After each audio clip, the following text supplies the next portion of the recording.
Hey everybody, welcome back to Roll for Fun Tuesday night live.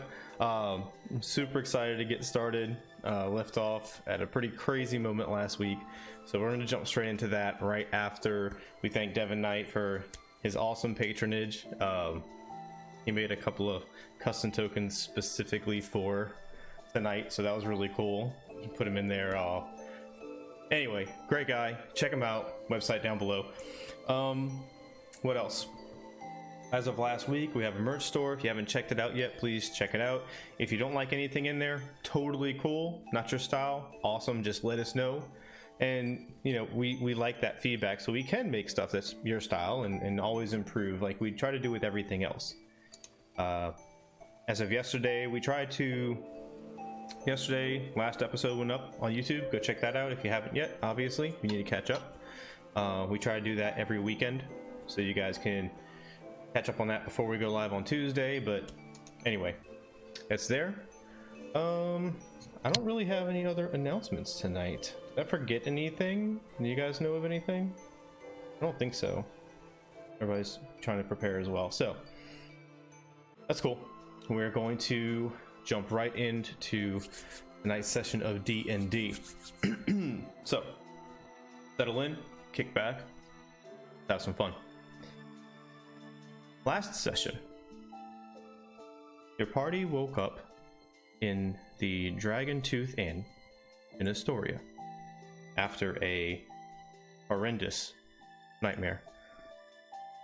This nightmare had a very strange effect on each of you individually.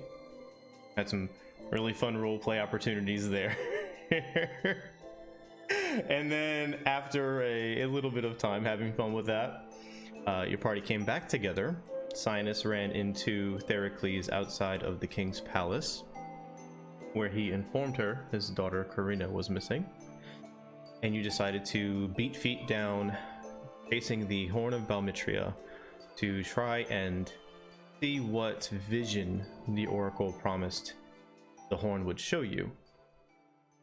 Trying to beat the clock, get back in time to do something about Princess Honora's ill-fated sacrifice. You made it down there. It took you about 5-6 hours or so, driving through the fields and the forests. Along the way, you ran into a group of goatlings chasing down a young woman. You got the impression that they wanted to do very bad things to her, kill her and eat her, amongst others. And so you slayed them where they stood. The goatlings seemed particularly interested in Syaanis. After saving her, you spoke with this woman, found out she was in fact Karina. She had disappeared with some friends, and she had been bewitched, charmed, enchanted with a beautiful woman who led her and her friends deeper into the forest to an ancient temple, promising them fame and glory and wealth. And like the young, ambitious people they were, they went along. They were, Karina was clued in that not all was well, and staying would potentially bring them to a fate worse than death, by a new friend she made in the temple named Lycus the Satyr. After leading you back towards the temple, you advised her to wait outside while you investigated the ruins. And she told you that she had some friends in there, to be on your guard. If you find Lycus, trust him, he helped her out, and high five, good luck. You made your way into the temple, avoiding some animated roots that sprouted up and attacked you as you were approaching. In the main hallway, you found a broken shield, a statue of Sidon, and a hole in the ground. The statue of Sidon using a highly polished mirror to reflect sunlight down into the hole. Looking down into the hole, Euron saw leaves. It appeared to be that she was looking at the top of a tree underground. The rest of the party, taking in the old ruins around them and the architecture and the art and the moss and the roots clambering through all the walls and floor, proceeded further into the temple. that's where things got kind of hairy. Party proceeded through a room that had a pool of dark water in it, and roots kind of crisscrossing amongst the room itself. Meanwhile, Euron decided it would be in her best interest to tie off a rope to the leg of Sidon and lower herself down into the room to try and get a better peek at what was underground with the tree sitting there. A near miss with some more animated roots in the room with the pool of water, and Inegh and Syaanis got out. They met Lycus in the hallway just beyond that. Meanwhile, Euron fell down trying to land on the tree. She slipped and tumbled down through the branches before impacting the ground below.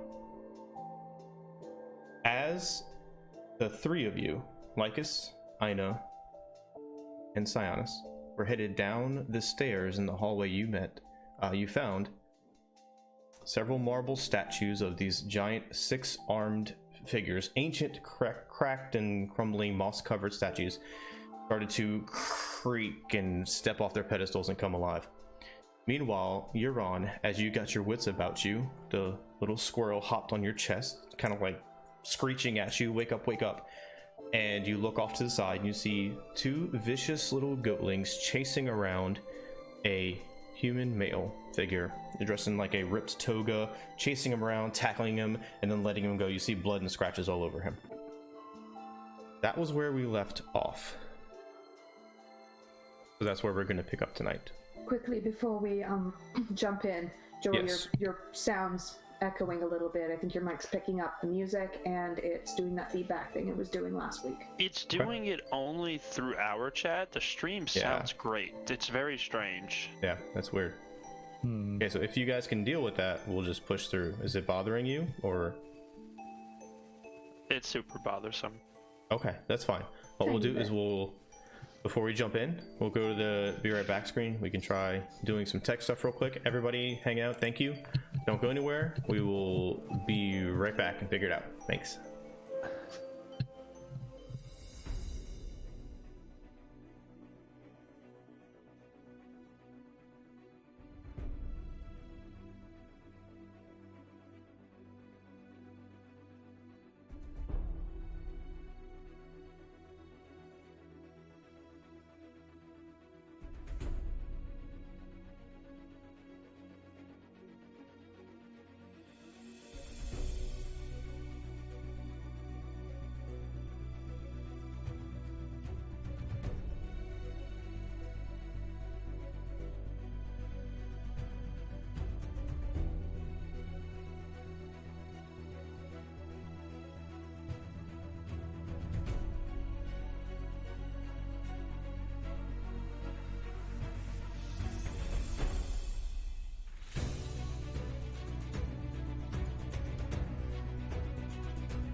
I'm going to die. We're back. Probably.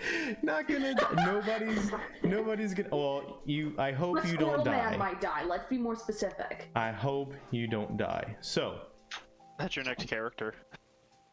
Squirrel Man? She's gonna come back as Squirrel Man. You are inside the Mossy Temple. Euron. You are prone on your back. You see these creatures chasing this human boy around. They are rapidly catching up to him. Let me describe the scene so you can quickly, just as a glance, kind of look around. Nothing in detail because you're kind of at your wit's end here. So you see, again, a whole bunch of strange ferns and flowers and luminescent fungi all over this relatively dimly lit chamber, the light being reflected down in from the hole in the ceiling. You see a stream of clear water next to you, right next to where you landed. It's bubbling noisily as it crosses all the rocks and roots around you. And the smell is very fragrant and intoxicating. You see the two goatlings at the extent of your vision to the east and the west. The cavern, about 30 to 40 feet tall, just disappears into darkness.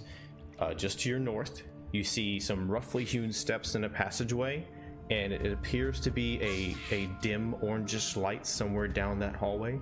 And to your south, a rough-hewn natural passage with roots kind of clawing through, busting out of the walls, snaking around. From the fall, you take 3 damage as you hit the branches, and you kind of the ground is kind of soft because of the stream next to it. 2d6, and you only took 3, so the dice are with you so far. Congratulations. So 3 bludgeoning damage from the fall. You are prone. What are you going to do? I would like to get onto my hands and knees, if possible. Okay. Or at least get on my knees somewhat so I can get a little better look around. And the goatling, and I said that there were goatlings chasing. They don't see me, right? When you fell, they turned and they looked at you, and they kind of sneered, and then and started chasing after the boy again. The boy, did he pretty obviously saw me plummet, right? He's running away, but he looked over his shoulders. It seems like he noticed you, yes. Right, then I am going to, as quietly as possibly can, I'm going to try and get to, I'll stay low. It's probably best if I stay low, and try and make my way over to the stairs. Because that Okay, won't go so well. are you going to stay? Are you going to stay prone? Sorry? Are you going to stay prone? Are you crawling, or are you actually going to get up? I'm gonna crawl. Okay. Alright, so you can make it basically all the way to the stairs, if that's what you would like to do. Yes, I would like to get all the way to the stairs. Alright, go ahead and roll initiative for me. Roll which side? Roll initiative for me. Oh, God. And everybody else do the same thing as well, because you guys are starting in some... You guys are going to be into it upstairs as well. I'm sorry, guys. That is 17. Okay. Well, I'm getting my garbage rolls out of the way early. I've got a total of 8. 8. Alright. And Inegh? 5.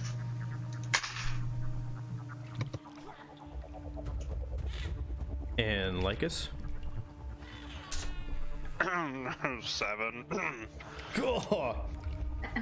Am I the only one who got double digits? No, I got a 0-7.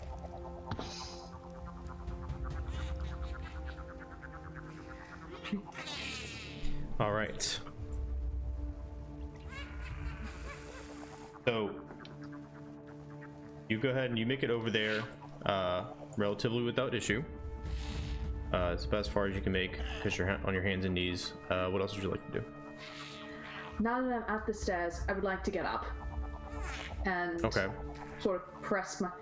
And I can't remember. Getting up from prone, is that an action? Getting up from prone is half your movement speed. I'm pretty sure when you are prone, it's difficult terrain. You can only move half as far. That's correct, right? Or no? I think that's correct. Prone. Well, I'm Yeah, sure you you only can't crawl at half speed. 30 feet. Okay. Yeah. So you can only crawl at half speed. So if you move all the way there, that's all of your movement as it is. So you're gonna have to stay prone. Okay. Then I guess I'd like to look back and see what the goatlings are doing. If they are sticking with that poor unlucky son of a bitch, or if they're looking at me. Okay, go ahead and give me a perception check. That'll be your action. And remember, last time y'all had 2 rounds upstairs after she had fallen in. So we're gonna go through 2 rounds of her, and then we'll see what happens from there. Oh, that was almost in that one. That's a 9. A 9. Okay. You see them. They are chasing down this boy. They're headed towards the limits of your vision in the dim light. They seem intent on catching and doing what they're gonna do. You don't notice anything else around you. Mm-hmm. Okay. Then I guess whenever it's my turn again, I am going to get up and haul ass up the stairs. Okay. All right. So, everybody took their rounds upstairs, so we're gonna come back here. Boy runs off into the darkness. The 2 goatlings chase him off into the darkness.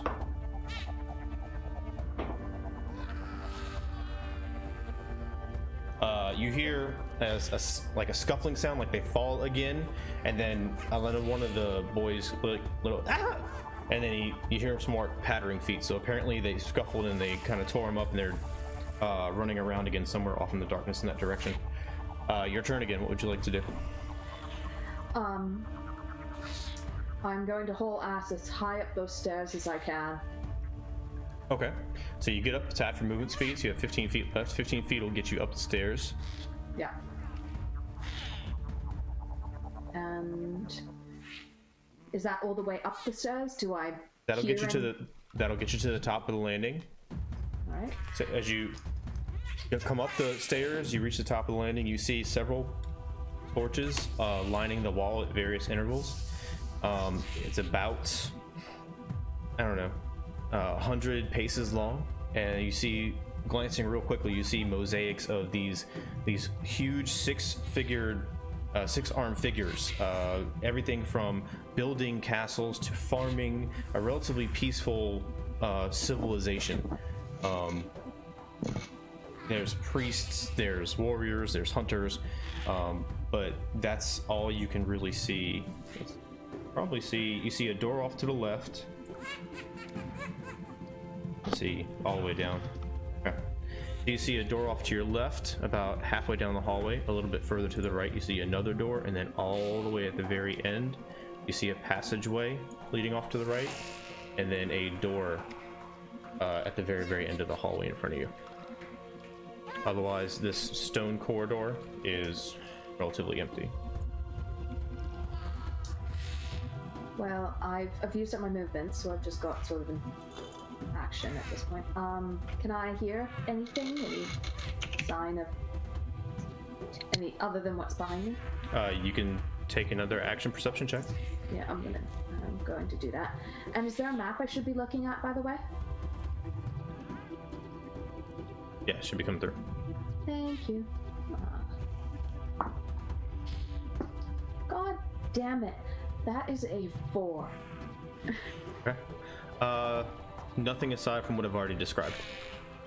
Then I'm just going to sort of bow my head sort of respectfully at the mosaics. And that'll be I guess that's all I can do for this turn. So, starting off the 3rd round, have goatlings. All right. Euron, you hear echoing throughout the chamber another kind of thud and tumble, and then and it kind of gets cut off And then you see the two goatlings walk out of the darkness looking at you, kind of heads down, shoulders forward, an evil grin on their face, snarling. You see blood on their hands and on their torso where they were handling this boy at. Alright. You're back up. This is round 3, so this is when everybody else is going to be kicking in as well. So we're going to have like a 2-level thing happening here. Oh, this is gonna be fun. So... Just run around the river. No. So at the bottom of the stairs? No, they're off. Oh, they're off in distance. Yeah, they're off in distance. Alright, then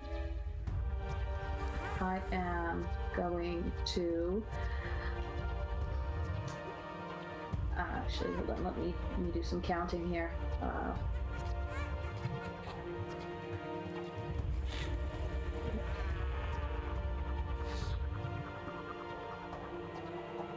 I'm going to dash, and I'm going to haul ass. I think that's 60 feet. And then I'm gonna just try and make it to anywhere, maybe just briefly, like actually, and then at that door I'm just gonna kind of stop and look back, because I'm not facing this alone. I refuse to face this alone. I need to find them.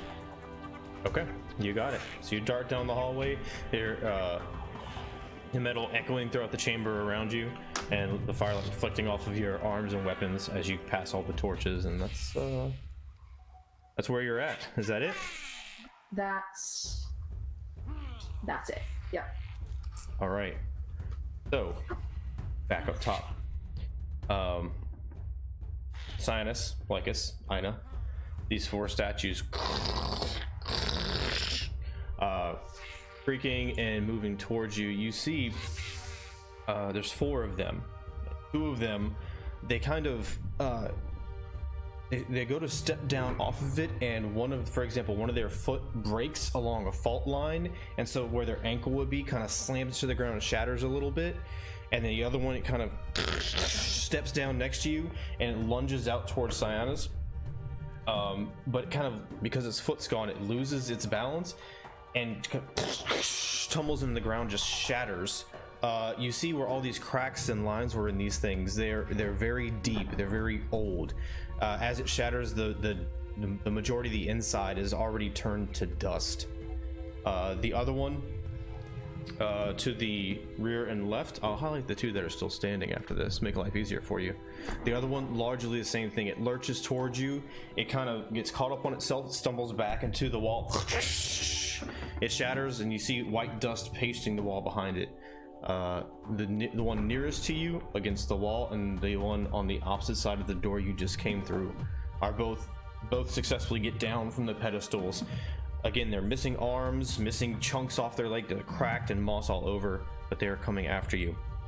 So I will give you guys the opportunity. I know y'all were starting to go down the stairs. You can reorganize your tokens however you would have been walking, because we didn't do that yet, but these are where the golems are approaching from. You guys have that map? I need to reshare it? Yeah, we need that map. Okay, I reshared it.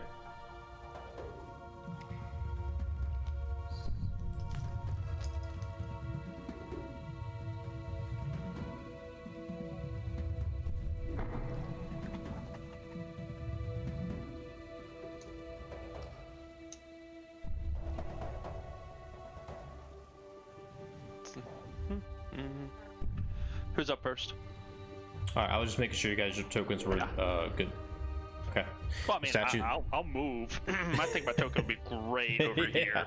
I'm sure it would. Like, right there, perfect. Yeah, you definitely don't want your token there, trust me. Alright, so I'm gonna lock the tokens to make things easy. They should be locked. First statue is going to lumber forward.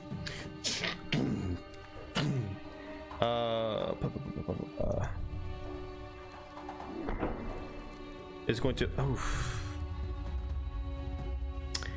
to lash out towards Syaanis. One's natural 20. The other one is a 22. Sorry. Does that hit? What? Yeah, Bruh. sorry. You said this thing's made out of stone? Yes. So that's going to be, the first hit's 11 bludgeoning damage as it takes that stone fist, goes around your shield and knocks you on the back of the head. You stumble forward. And we all remember, if you guys fall, if you go unconscious, let me know because I'm not tracking it. The second one is, that's only another 3 bludgeoning damage. And now I'm unconscious. Okay, so the first one comes around, hits him in the jaw, he spins around, the second fist comes in, buries into his ribs, you see him double over, and then just kind of splay on the ground, the spear going out to the side. So Syaanis is unconscious. The second one is going to move up. You see the 6 arms, hands are broken off, still carrying those funny looking bowls, their faces contorted in this menacing scowl. Syaanis, you are up. I yell at it. I gave you fucking money. You stop that right now. Alright, so Syaanis is done. Lycus, you're up. Let's see. Is it possible, since Syaanis is down, could I weasel my way behind this thing and like try? How deep are these stairs? They go off into the darkness, like pretty probably steep. 20 feet or so. 20 feet? That's good. That's good steep. Not like in the limited angle that you're seeing right now, but off the map they disappear another 20 feet of There's a rolling, just landing, crumble and they ass. turn. I'm gonna attempt to push this motherfucker down the stairs. Tell me what the angle is. Is it like? Yeah. Here. It Are we talking is here? a normal stair decline. Hey, are we talking like 1930s normal stair decline? Yeah, because you know you've been down in basements. You fucking fall, you dead. Could you squeeze past? You could squeeze past in that tight area around him. I will step on you Syaanis. could. Like, that's okay. That's fine. You can go all the way around if you want to, but you're going to leave the statue's reach, so he's going to get opportunity to attack. Yes, you How would. am I going to do that? I'm going to go here to Syaanis, and then I'm going to go behind him. I never leave his reach. You would be able. You can't squeeze between them. You could be able to go like this, though. How could... Oh. Well, Kraken. okay. Well, then can I just pull him and try to shove him or something? You can try to grapple him, sure. Yeah. Well, not grapple. Like, I want to bring this motherfucker and throw him down the stairs. Yeah, you can grapple and then shove him prone the other direction. Okay. Yes. Yeah. I want to do that. Athletics check, please. Hold on a second.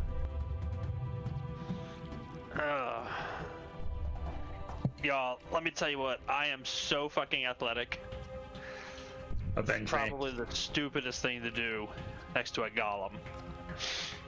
But this is how I roll. Athletics check.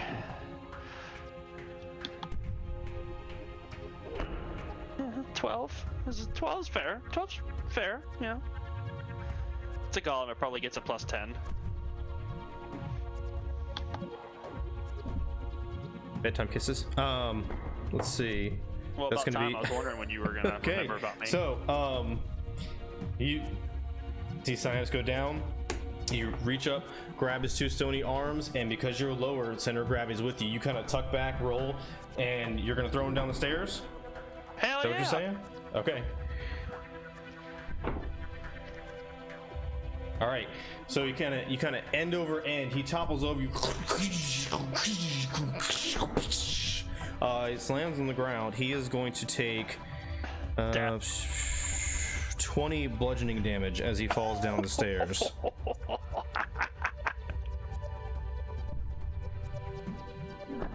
All right. So anything else? And he is down so off the he's map down. at this I'm moment. gonna run. No. I'm gonna let Inegh take this next one. Okay. I can't really do anything. I don't have a. Yeah, no. I'm just gonna wait, and then I'll cure Syaanis if we survive. All right. Is he still alive down there, or is he crumbled? Like. He didn't smash into a million pieces. No, he's largely intact, but chunks and everything are off. Yes. Okay. All right. I point down and like, he's still alive. You got it. Inegh, you are up. What are you gonna do? I am going to come to this one, session number 1. Okay. And just swing at him with my hammer. Go for it. 16. 21. 21's a hit. Okay.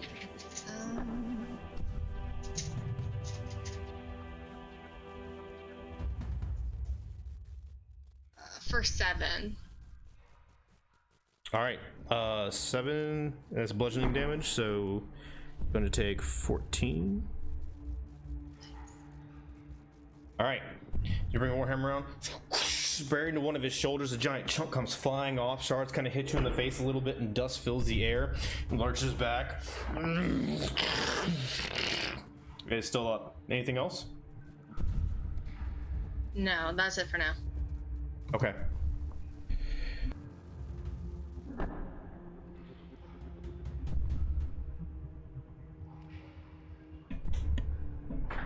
All right, we're going to switch back to the other map.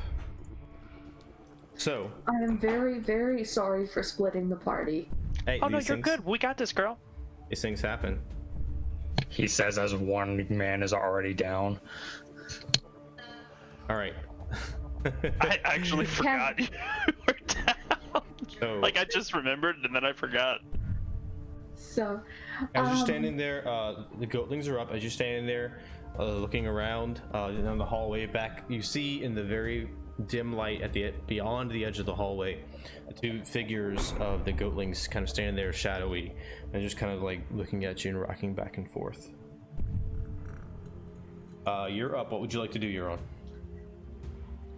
I'm trying so hard not to metagame. I am trying so hard.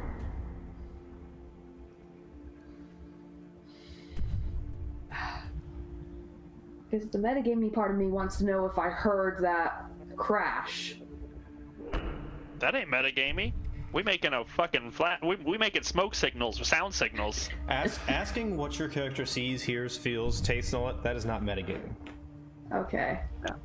Did I hear that crashing, banging noise of a golem falling down the fucking stairs? Using your previous perception roll, no. God damn it. Alright.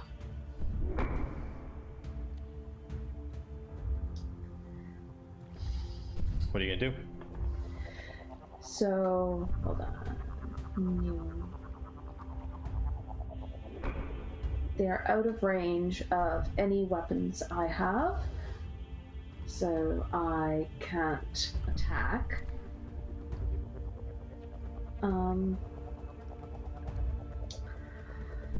Alright, I'm going to use my movement and go to this bigger looking door here. And I'm gonna try opening it. Okay, so that's not a door. That's a hallway. As you turn and look down the corner, you see about 40 feet or so of hallway. Another torch off on the right-hand side. More mosaics on the walls, ending at a door.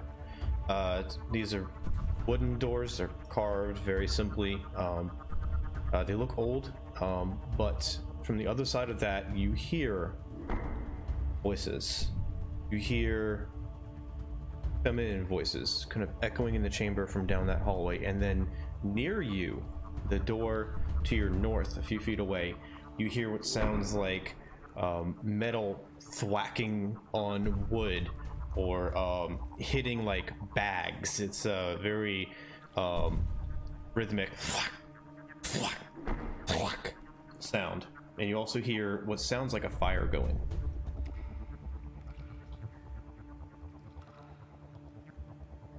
Neither of these doors are my friends, because those feminine voices, that does not sound like Inegh, do they? That's fair to say, yeah. Shit.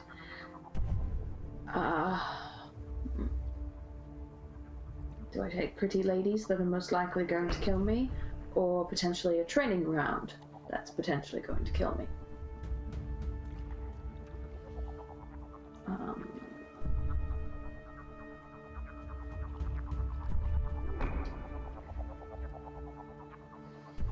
I'm just gonna think. Yeah, no, I can't really move up to any of the doors and open them. I don't have that much movement left. So, I guess maybe I will just hold my ground and ready an action that as soon as one of those goatlings gets within 60 feet of me, I am hucking a spear at them. Okay. You got it. Is that it? That is all I can do. Yeah. All right. So let's see. Back up top. Golem.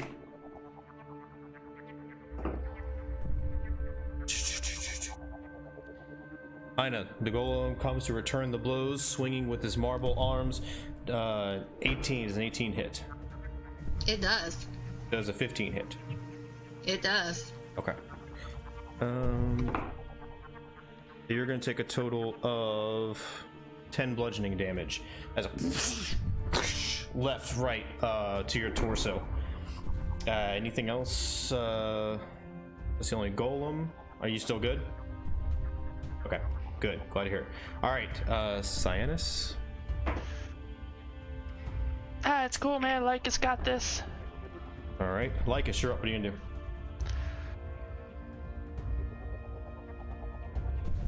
Back hurting yet from carrying us? And you're muted. It's so heavy Yeah, you I can't know, speak. right? The fucking pain. I'm going to move over here, and I'm gonna bend down right next to Syaanis' smashed little face with his tongue hanging out and drooling, and I'm going to scream at the top of my lungs to get the fuck up and hit something, and then cure Cure Wounds. Okay. So 1d8 plus, what is my casting? 4.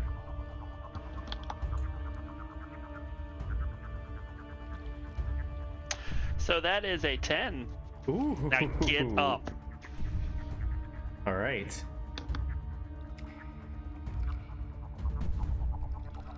Good Well, it's deal. nice when you have a +4. All right. Let's see how long this lasts. All right. So And then I'm actually going to get behind this column. So if that column comes up, I'm not the first thing it hits. okay, you got But it. like I stepped on Syaanis and then over him as he's standing and trying to get up, you know. Fair enough. All right. Inegh, you're up. What are you gonna do? I'm going to return the favor and hit at this column Okay, go for it. that hit at me. Or does a 15 hit? 15 hits.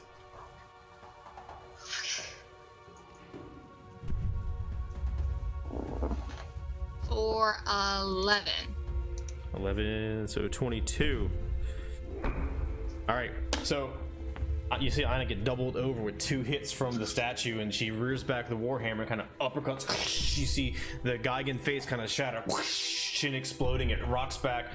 It almost falls before it catches itself and rights up and lunges back towards her. You see bits and pieces falling off every time it moves around. Shards are flying, dust is kicking up all over the place. Now it's hurt. Is that it, Inegh?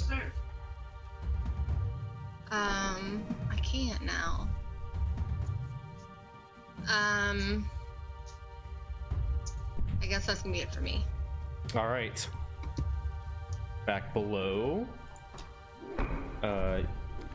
You peer down the hallway. These sounds around you, Euron. You see the 2 goatling shadows off in the distance, barely making out their silhouettes now.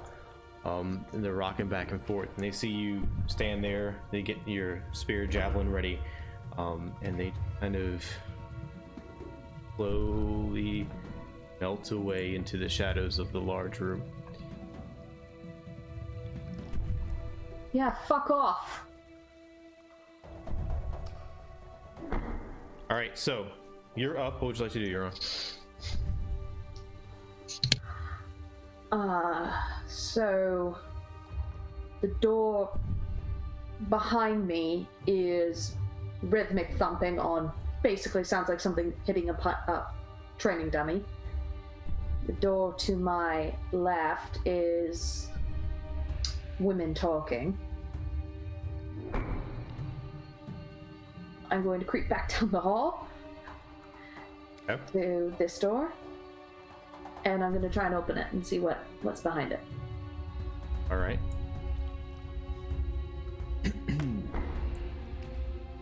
Please don't be a mimic. Please don't be a mimic. You're going to kind of like, are you going to like, haha, or are you going to like... I'm cracking. All right, give me a stealth check, please. I'm not that... Wait, and... Oh no, I forgot that armor does this.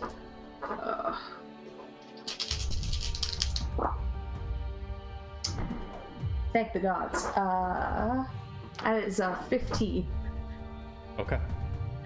Good to know. So you crack open the door and you see these thick furs and stuffed linens made out to be pillows, with an unlit brazier in the middle of the room. The little bit of light shining in the hallway, casting this little triangle of orange light in the room. As you open the door slowly, you see sleeping teenagers.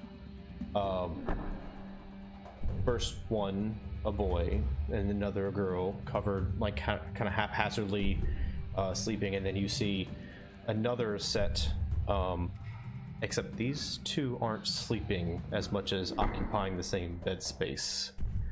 What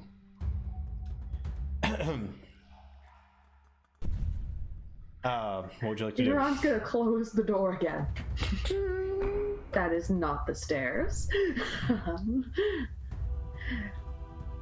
Leave the canoodlers to their business.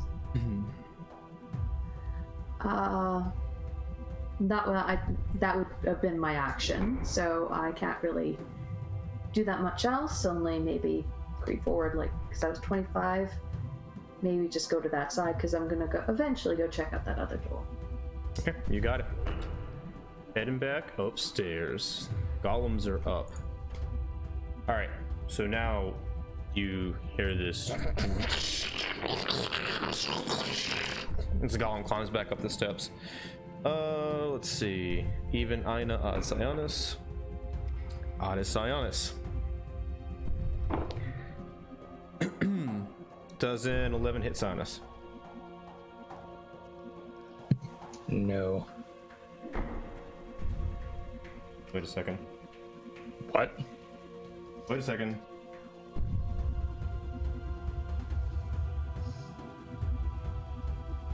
Okay, so you're still prone, so that would have been a 13 because it would have had advantage. Still no.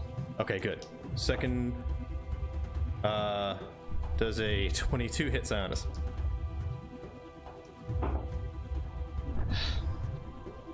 Yeah. Okay, so you're going to take 4 bludgeoning damage as fist comes down, it slams to the stonework next to you, you dodge out of the way, it kind of crumples a little bit, and then as it falls, one of the statue's elbows comes across your face and knocks your jaw a little loose.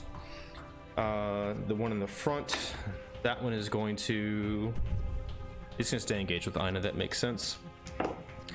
Inegh, does a 10 hit? No. Does a 23 hit? Barely. Okay. The first one comes around, you block with your warhammer, and from the underside, another one jams up into your ribcage. It's another 7 bludgeoning damage. All right, Syaanis, you're up.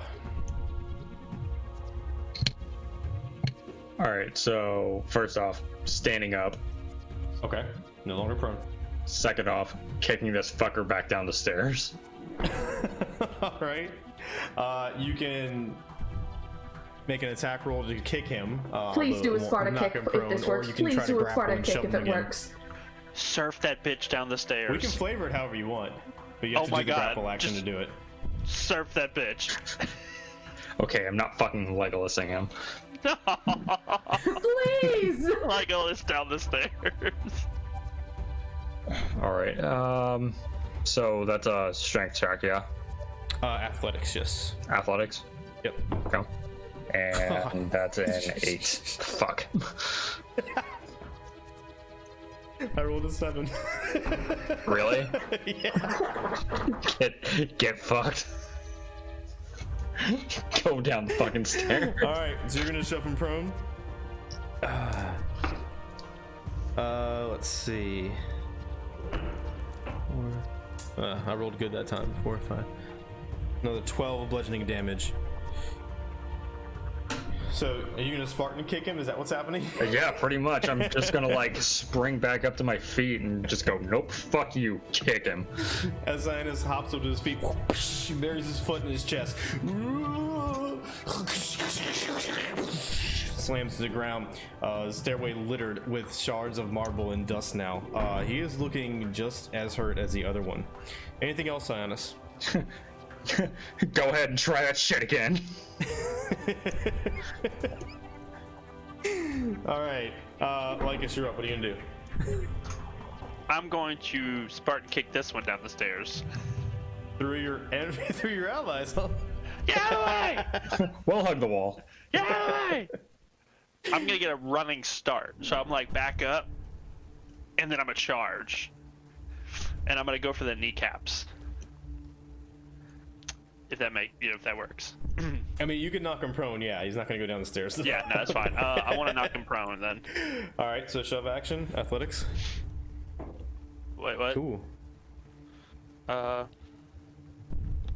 give myself bargain inspiration. Oh, that's a 17. You come look. I will put this bitch over here. I believe you. I rolled a 15.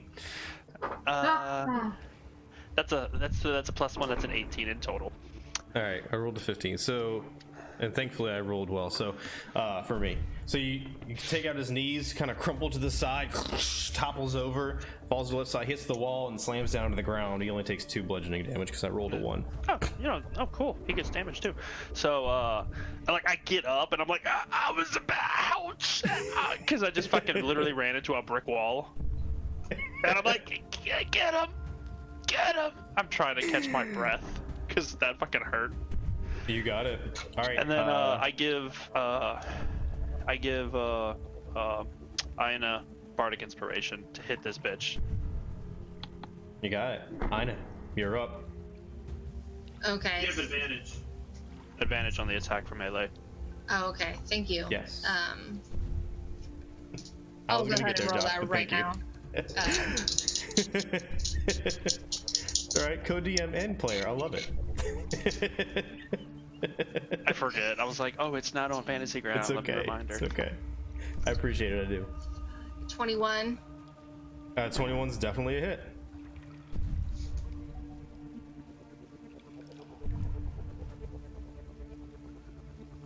For 9.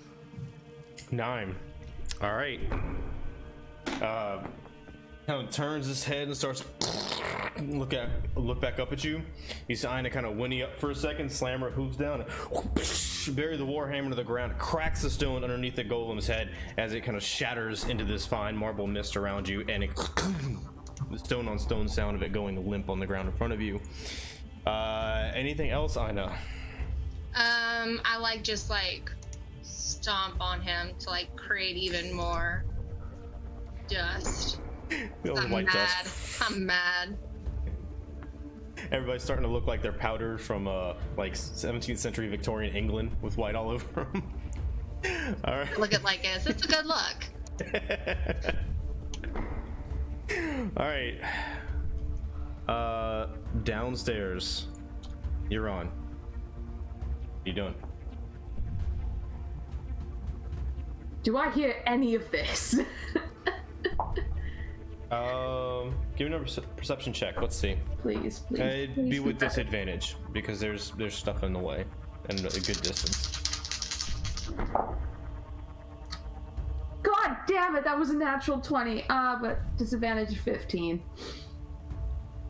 You hear some echoing coming from throughout the chamber, but it's nothing you can localize, and there's other sounds going on around you.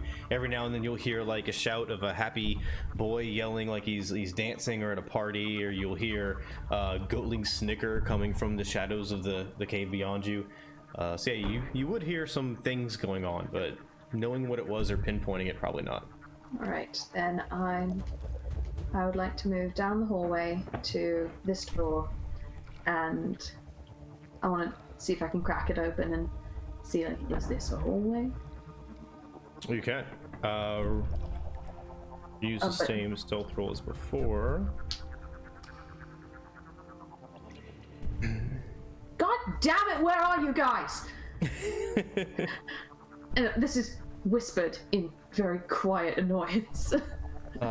You see a fire brightly lit this room.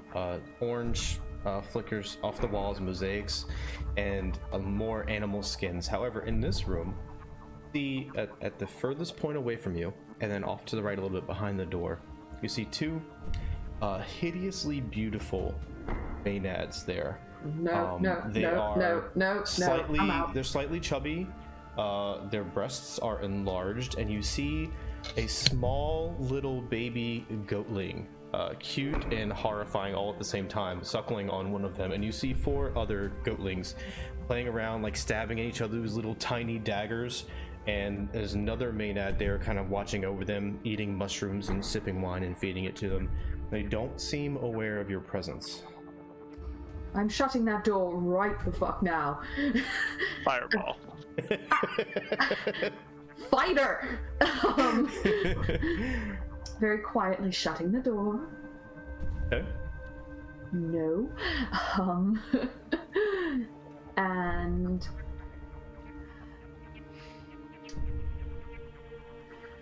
I went the wrong way. I went totally the wrong way, didn't I?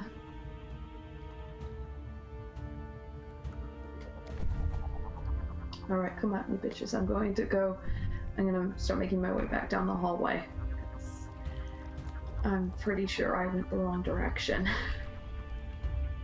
Is this fighting? Not there. Laughter? Not there. Sleeping children? Sleeping and fucking teenagers? There. Maenads? Not there. So, back this way. Good. All right. The golem once again coming back up. Odd again, Syaanis. Man, it's your night, dude. But you are standing up this time. Does a 14 hit? 14 is my AC. Okay. So you're gonna take 5 bludgeoning damage. Son of a bitch. You still up? Yeah. Because another one's coming in. Does a 12 does not hit. All right, so slams into your chest, kind of knocks you out of the way, lunges towards you, taking up most of your space, but you dodge out of the way of this one. Your rogue instincts kicking in. You are up. What are you gonna do? Man, what did I just say? I'm gonna kick him right the fuck back down the stairs. God, what the? I told you, don't do this shit again. So, what do you have, Joey? You tell me first. I'm the DM. Mm-hmm. I've got an 18. I rolled a 5. Yeah, suck my ass. You really rolled an 18? Yes. All right, so kick comes out again. Jesus Christ. Oh, and all right, so this time you kick him back, and he kind of teeters for a second, goes to catch himself, but his right leg crumples under his weight. His whole body kind of doubles over, breaking at the torso, like a giant marble pinwheel going down the stairs, shards and dust flying everywhere. And by the time he gets to the bottom, he's just very large chunks of stone. I rolled really, really bad against myself that time. All right. Right? So, Syaanis, that was your turn. That was your action. Anything else? Hey, can anyone fucking heal me, please? Nope. All right. You done, Syaanis? Yeah, I'm just gonna prep a dodge just in case some shit happens. Okay. Lycus, you're up. He prepares not to be stabbed. Yeah. Anybody got a healing potion? Oh God. I think you. But this is no, never mind. I think I have one. Good, you can use it. I don't want to waste my spell on you.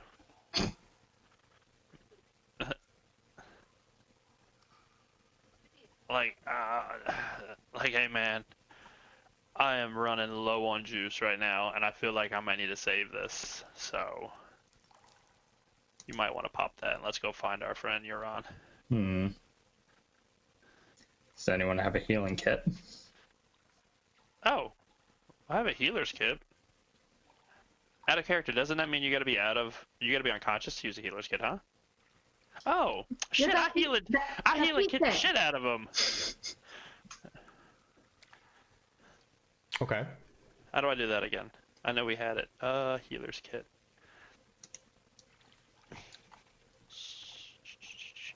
Okay, so that's going to be your action. We're still initiative because Euron's we're still in some initiative shit. locked? Yes, because Euron's in some shit. So that's going to be your action. Well, yeah, I'm gonna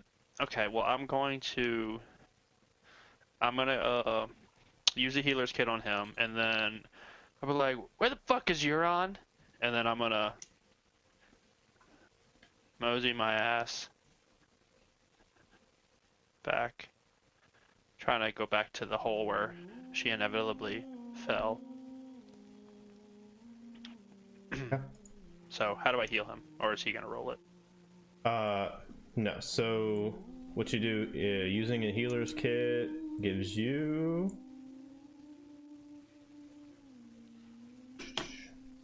Character with proficiency in medicine and proficiency in the healer's kit also gains benefits of the healer feat. Yeah, I need to pull up the healer feat real quick.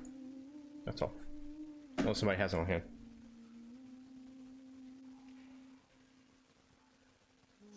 One second. It's either a D8 or a D10. That's all I remember. Yeah. Because I had to roll that last turn.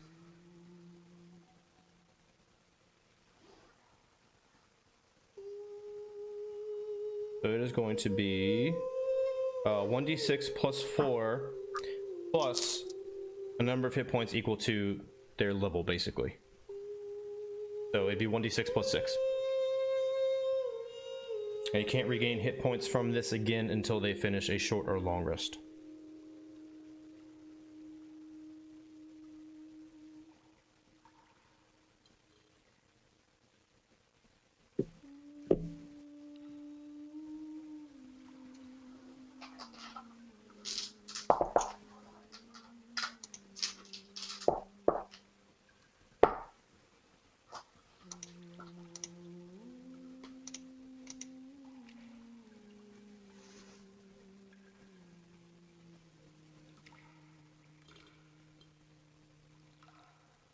You're not waiting on me, are you?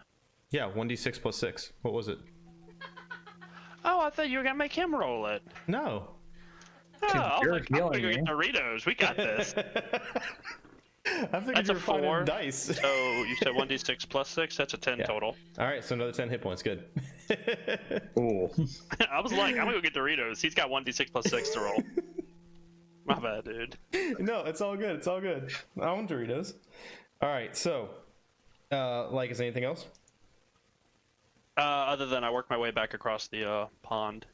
Watch, we're not gonna go down the stairs. It's gonna be like the door right in front of the hallway. We're gonna do this the hard way. Probably so. Okay. This is going to be Let me ask you a interesting. question. Could I not move? I'll heal her and be like, hey, I think we should go back and get Euron. If they say yes, I'll go this movement. If they say no and proceed down the stairs, I'll follow them. Like, will you allow that? Like, hey, where do you want to go? Okay, let's go. That makes sense? Only because then it does make sense, but then later on it's like coordinating actions and you taking movement on somebody else's turn and blah, blah, blah. I'm not trying to break the game. I'm just trying to cheat. I know. So you can agree and then decide to move. Yes, that's fine. Well, okay. I'll ask him right now then. Yeah. Hey, guys, y'all want to go try and find Euron, or are we gonna go to the stairs? We're going down the stairs. Yeah, this is the only way I can get down. I got you. Oh, that makes perfect sense. Okay, I lead the way. All right. Follow me, lads. You got it. Inegh, you're up. You're following Lycus downstairs. You do anything else? No, I'm just following as best as I can with my horse body. Oh God, you better be careful. These are steep. You got it. And I will assume that you are following as well on your turn, Syaanis. Yep. All right. That means I can put everybody on the same map. Yay! Woo. All right. Now to figure out how far away we are from her. Well, don't metagame it because you guys are on the same map now. What are you talking about? I'm not metagaming at all. I haven't seen where she is at all. Watch you guys be on like one of the doors I didn't go down. Because as I say, we're gonna be like right on the other side of a door and be like, God, where's Euron? Let's go north. Let's find out. All right. We're So always gonna be like one level off from each other. so y'all go down the stairs. They go down for about 20 feet, turn right, and drop down for another 10 to 20 feet. And at the bottom of that, you come to a landing, and you see it's completely dark. So, who has dark vision here? Anybody have dark vision? I think I do. You do. Pretty sure wait, I hold on. I know that Euron has dark vision. You do I not have dark do vision. not. No, satyrs do not have it, and neither do centaurs. Oh, is it super dark here? As you walk down the stairs, it gets darker and darker. Yes, it is pitch black. You can't see your hand in front of your face. Okay. I throw some dancing lights together if you're okay with it. You can do that on your next turn, yeah. Oh, is that a bonus action? It's not a bonus action. It'd be Okay. an action. All right. I just cough, and magically a dancing light pops up. All right. So, Inegh, you're on. You're up. Back down the whole way I go. And I'm gonna have my swap, maybe a swap from spear, make sure I have a sword out. And get ready to engage anything that might decide that I'm its next snack. Okay, you got your shield out, right? Shield up, sword out. Okay, so you put your spear away, Yeah, take an action to get your sword out. You good with that? I'm good with Okay. that. All right, you good there. Anything else? That's my movement, that's my action. That's it. Okay. Scratch this off. Syaanis, you're up. You can't see shit. You just know that Inegh and Lycus are in front of you. Just gonna put my hand up on the wall and kind of just guide myself down. Okay. All the way to the end, where I can feel it like turn into a corner, I guess. Okay. So you two feel and hear Syaanis kind of slowly walk ahead.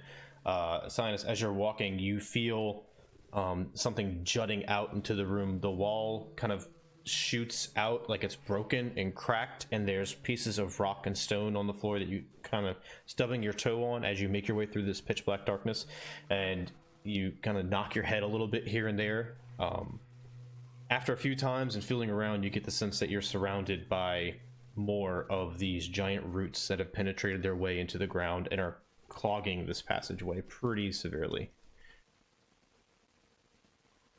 All right, so I yell back down. I just whisper back down the hall to Inegh and Lycus, like, all right, I'm at a corner.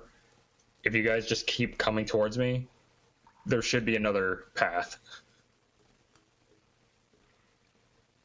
Yeah. So at this point, when you make that corner, you can see the dimly lit grass and bioluminescent fungi in the chamber beyond you. As the path kind of snakes left and right, you can kind of see a sliver of it between all the corners down there, if that makes sense. Okay. Anything else? That's it. Okay. Lycus, you're up.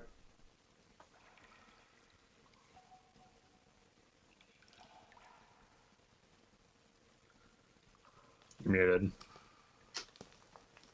Sorry. I didn't see us on the map. I was too scrolled up. And I was like, God, where are we? Yeah. I'm going to throw my dancing lights out. And follow along. Be like, oh, look at that.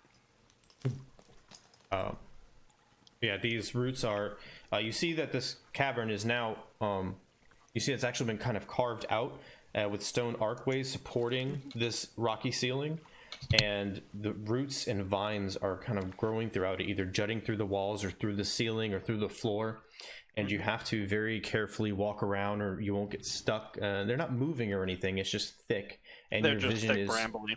yeah, and your vision is severely obscured.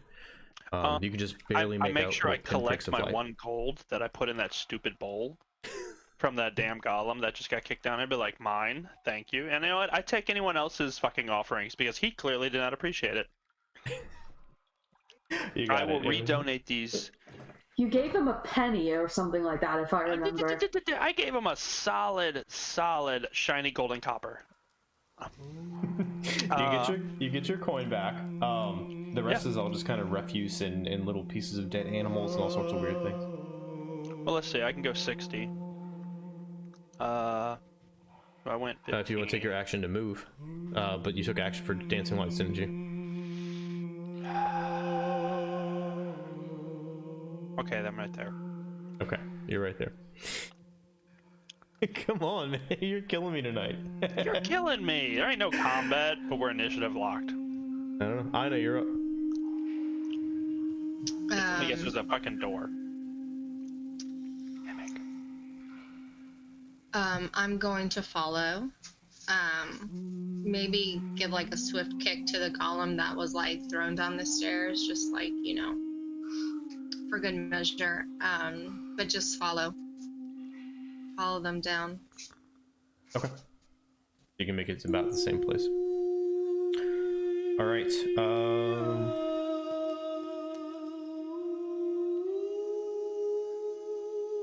Euron, you're up. This is not the smartest idea, but I'm sort of out of options. I'm not standing on what's left of that poor boy, right? No, you're on the stairs. Okay. You're not even sure where the boy's body is. Alright, then I'm going to start making my way down. I'm going to stay close to the wall, I think. And, that's not what I'm trying to do. Stop it. Yeah, I'm just gonna stay close to the wall and watch for any movement, anything. All right. Very, very simply, you come around that corner. You come around the corner and standing there, looking out the side with a big grin on his face, you see another goatling. And then you hear from behind the corner around him, another one let out a yelp of excitement, and then... Can you just briefly turn off your mic and turn it back on again? Because it sounded like you were a robot to me. Really? Just for a moment. Yeah, your sound just went real bad, real fast. Is it still bad? Now you're good. Okay. Sounded like you were like out of like an alien movie or something. It's okay. So you hear, you see one goatling standing around the corner, and then you hear another one behind him, and you hear some padded footsteps behind you as you round that corner to face that one goatling. And that's why we're staying initiative locked, because I need to know how far everybody away is for this. So you have about 5 feet of movement left. What are you going to do? You're not surprised. You heard them before they attacked.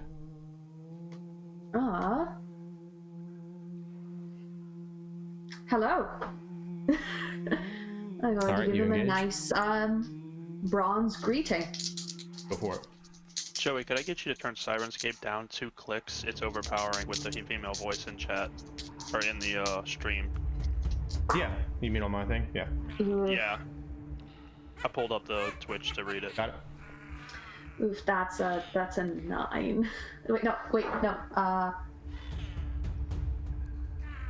13. Yeah, short sword. 13. 13. 13 is a hit. Yes, that is for 6 damage. All right. You come around short sword and slash into him. He's dead. Him dead. Falls over. All right. So, anything else?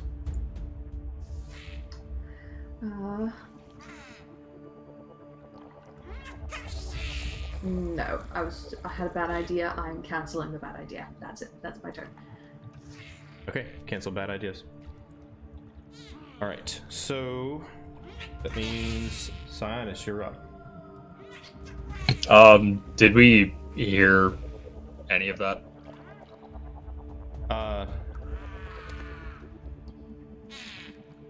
Or can I roll a perception? I mean, you're looking around. Yeah, all three of you give me perception checks because you're trying to find her. That makes sense.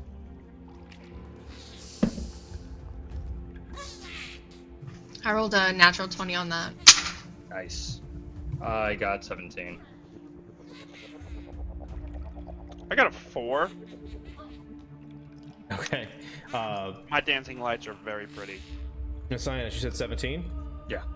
All right, so yeah, y'all both heard the sounds of battle coming from up ahead. You can't really see anything between the roots and the limited visibility you have there, but you hear somebody fighting. It sounds like goatlings. Okay. I'm gonna turn to Inegh and be like, think that's Euron? Alright.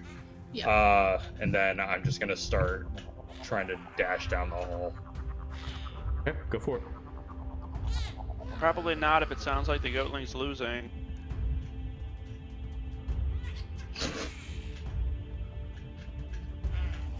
Fucking rude. She has done perfectly well in goatling fights. Thank you very much. How dare? Alright, so I get all the way out. You do. You would see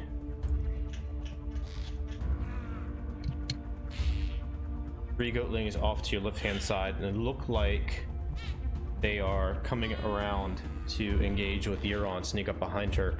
But then the one in front notices you, and he kind of cocks his head and stares at you for a second.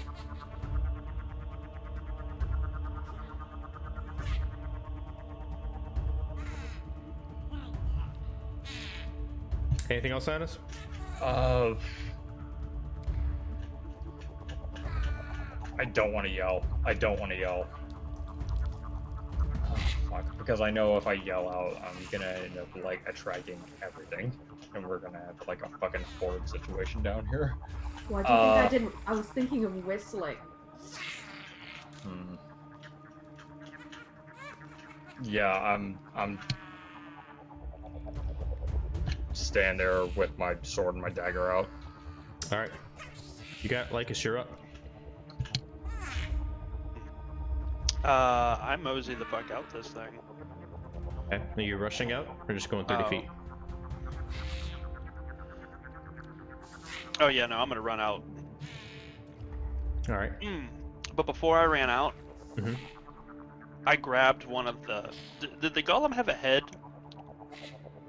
Like What a remained was of it it, like sure. a was it like a symbolic like elephant head? Like you could tell this is like a sacred statue. It's just a fucking like head. No, so these were built in the likeness of six-armed giants known as Gigans. A Okay. single eye, scowl, kind of a mohawky looking thing. I hold this bitch up like Shikaka, Okay. and I fucking run out with it. Like I'm playing a game. Like look at me! Yeah, I don't know I have no idea what he sees, but I'm like, I'm gonna get you, Syaanis. You got it. Like, fear me. If I can put it over my head, it's even better if it's hollow. They're not hollow, unfortunately. Yeah. As you run out, Syaanis kind of looks at you, and you look at him, and you look around, and you see the goatlings there. And I'm like, ah, fuck. And they're definitely staring in your direction. That's a fact. Right next to you and Syaanis, they're staring in your direction intently. Oh yeah, yeah. Is that it, buddy? That's you it, tell brother. me I can see them and just see the stupidity. No, You there's like a would've- big fucking tree in front of between you Yeah. and I. You could probably barely see Syaanis. You would have heard him yelling if he was yelling, though. Yes. Rah! Were you That's actually probably all- yelling? I wasn't like screeching it, you know, but it's like, rah, Syaanis! Fear my golem head. Yeah, you know, stuff like that. That's pretty legit. All right. Euron just lets out this sigh. It's just like, there they are. I know you're up. I will take my movement speed, so that gets me almost out. Okay. And I just kind of want to hang back and kind of see, like, how many we're talking about. How many can I see from where I'm at? Probably not a ton, but I kind of want to like gauge my situation before I just like throw myself out there.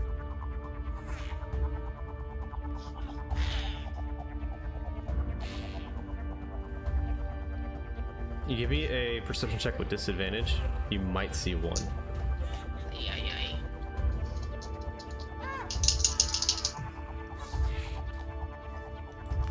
9. Yeah, you don't see any. Okay, so I'm gonna whisper to Syaanis and be like, "What are we looking at?" Goats on the left. Possibly Euron up front. Okay, and I just like ready my warhammer. Okay. Goatlings are up.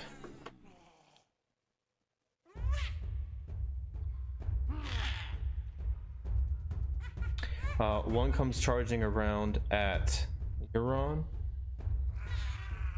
He is going to try and say 18 hit you, Euron. 18 is exactly my AC. Okay.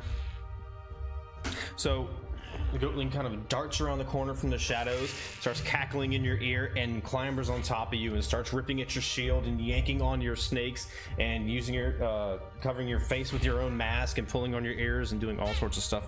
While you're being grappled like this, you have disadvantage on all attacks, checks, and saves. Okay.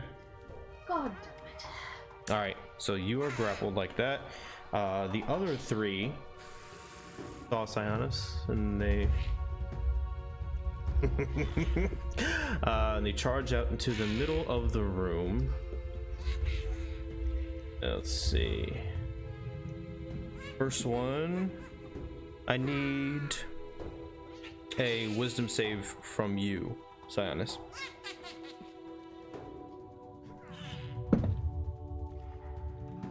And that's a 9. Okay. So as it runs forward, today's the day, you're gonna die. It resonates within your mind, it completely distracts you, and you feel yourself giving into this primal rage until further notice. You have disadvantage on attacks, and attacks against you have advantage. The other two are going to, he would have been over a little bit so you could see you, and they're going to whip out slings. Let's see, that was with advantage. Alright, so does a 20 dirty 20 hit? I'm gonna assume yes. Yeah, sorry buddy. So you're gonna take 5 bludgeoning damage as this rock comes flying out the dark. It slams, hits you right into the temple.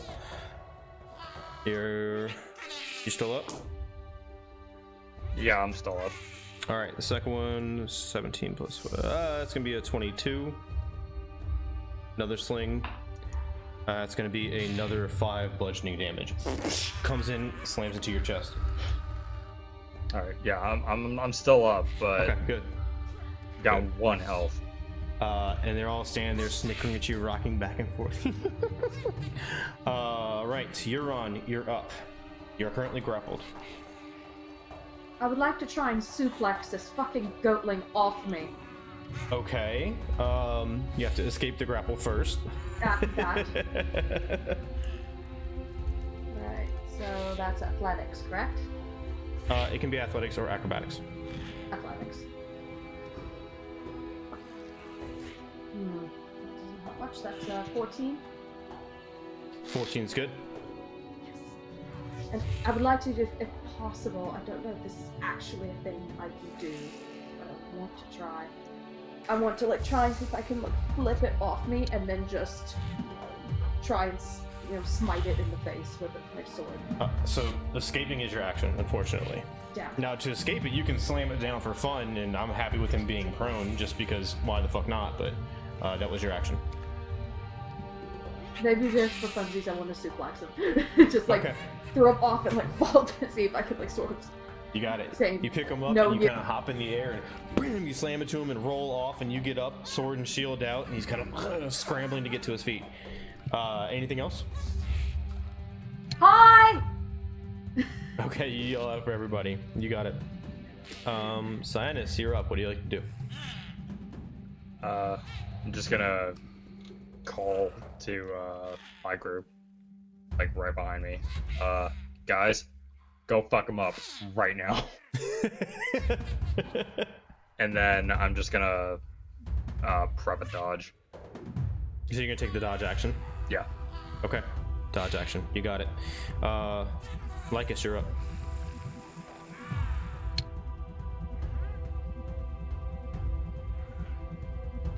Who's up? You. Sorry, I was talking. It's okay.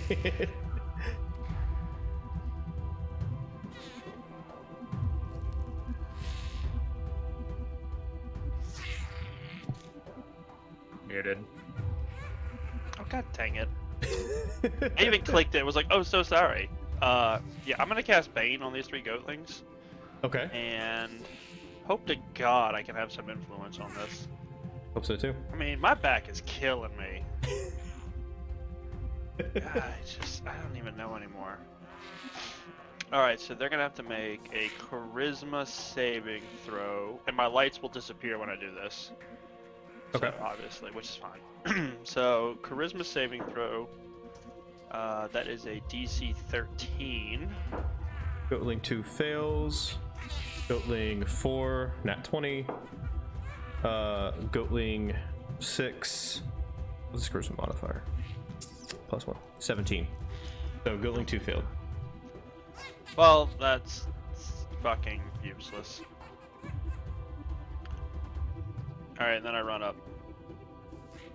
I just look over and I just sigh, and then I run up. Okay. You got it. So it's negative 1d4 on attacks and ability checks? Yep. It's not gonna matter after I get hit this next round. It's not saves, is it?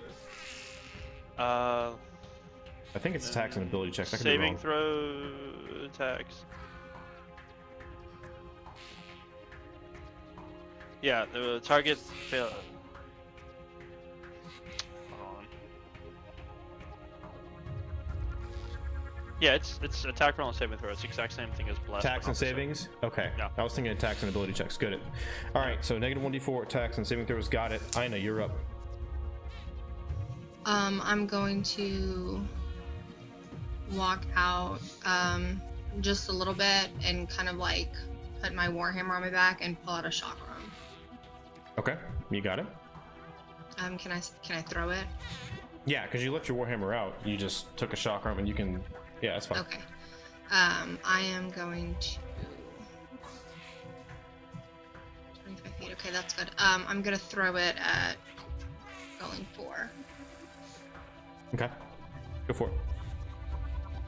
And that's a 19 plus 5, so 24. A 24? Yes. Yeah, 24 hits a little bit.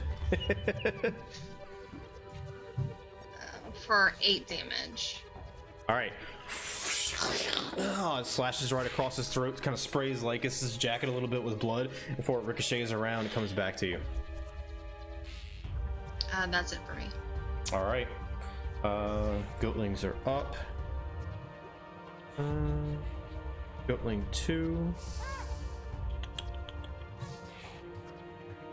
he is going to, you see his eyes kind of like overcome with bloodlust. He is going to try and rush past you, Lycus, to get to Syaanis. You get an opportunity attack if you like. Goatling 6 is going to shift out with that sling. Gonna get your opportunity attack in, Lycus? Oh god, I was like, what weapon do I have out?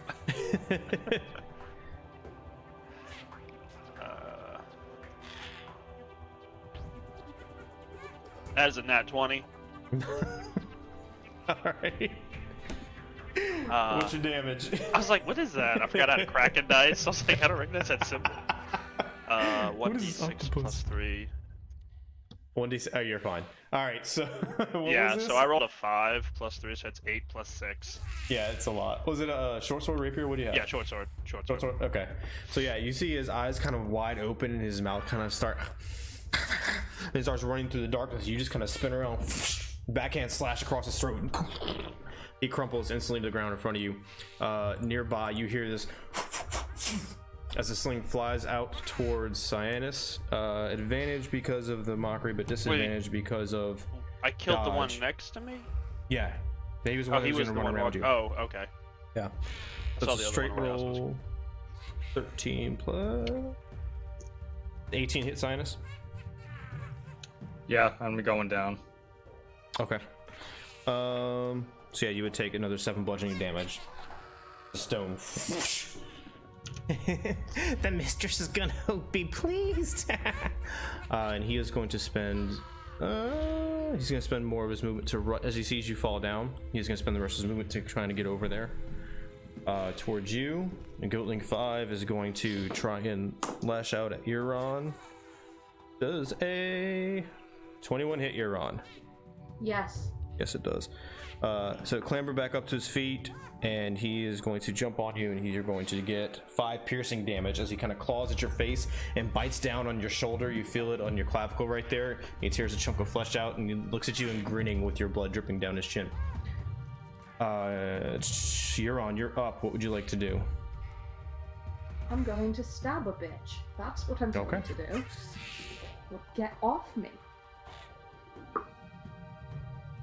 That is an 18. 18 hits. And that is 5 damage. That's all you need. He pulls his head back and grins at you. His short sword comes out of nowhere through his chin. You kind of shove him back as he slides off your sword. Dead. Right, and then I would like to use my movement, if possible, and I'm going to go run like a... Because I can hear all this happening. Yeah, you can glance around. You see what's going on. Yeah. I would like to run over and go join the friends. You got it. All right. What did I miss? Oh. Lycus seems absorbed. Syaanis is sleeping again. Yep. Syaanis, that was your turn. Lycus, you're up. I reach in, grab my pan flute, and I'm gonna shoot at this goatling. Okay. I'm gonna take the sharpshooter. Yep. So it'll be a you got flat it. roll.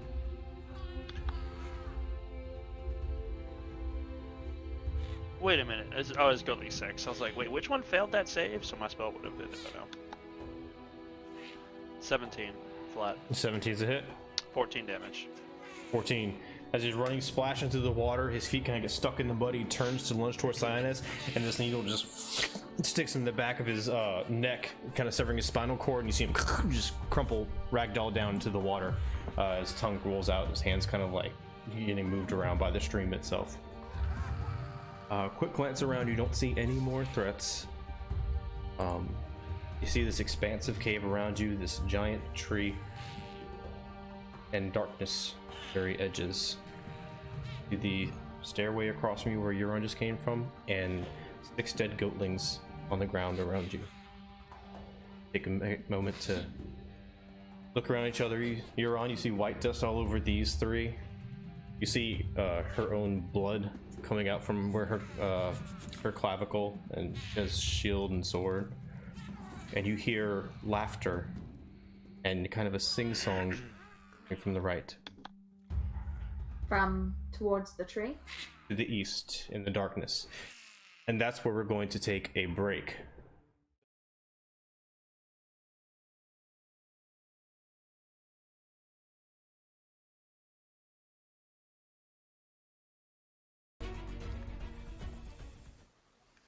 All right, and we're back. So, Yes.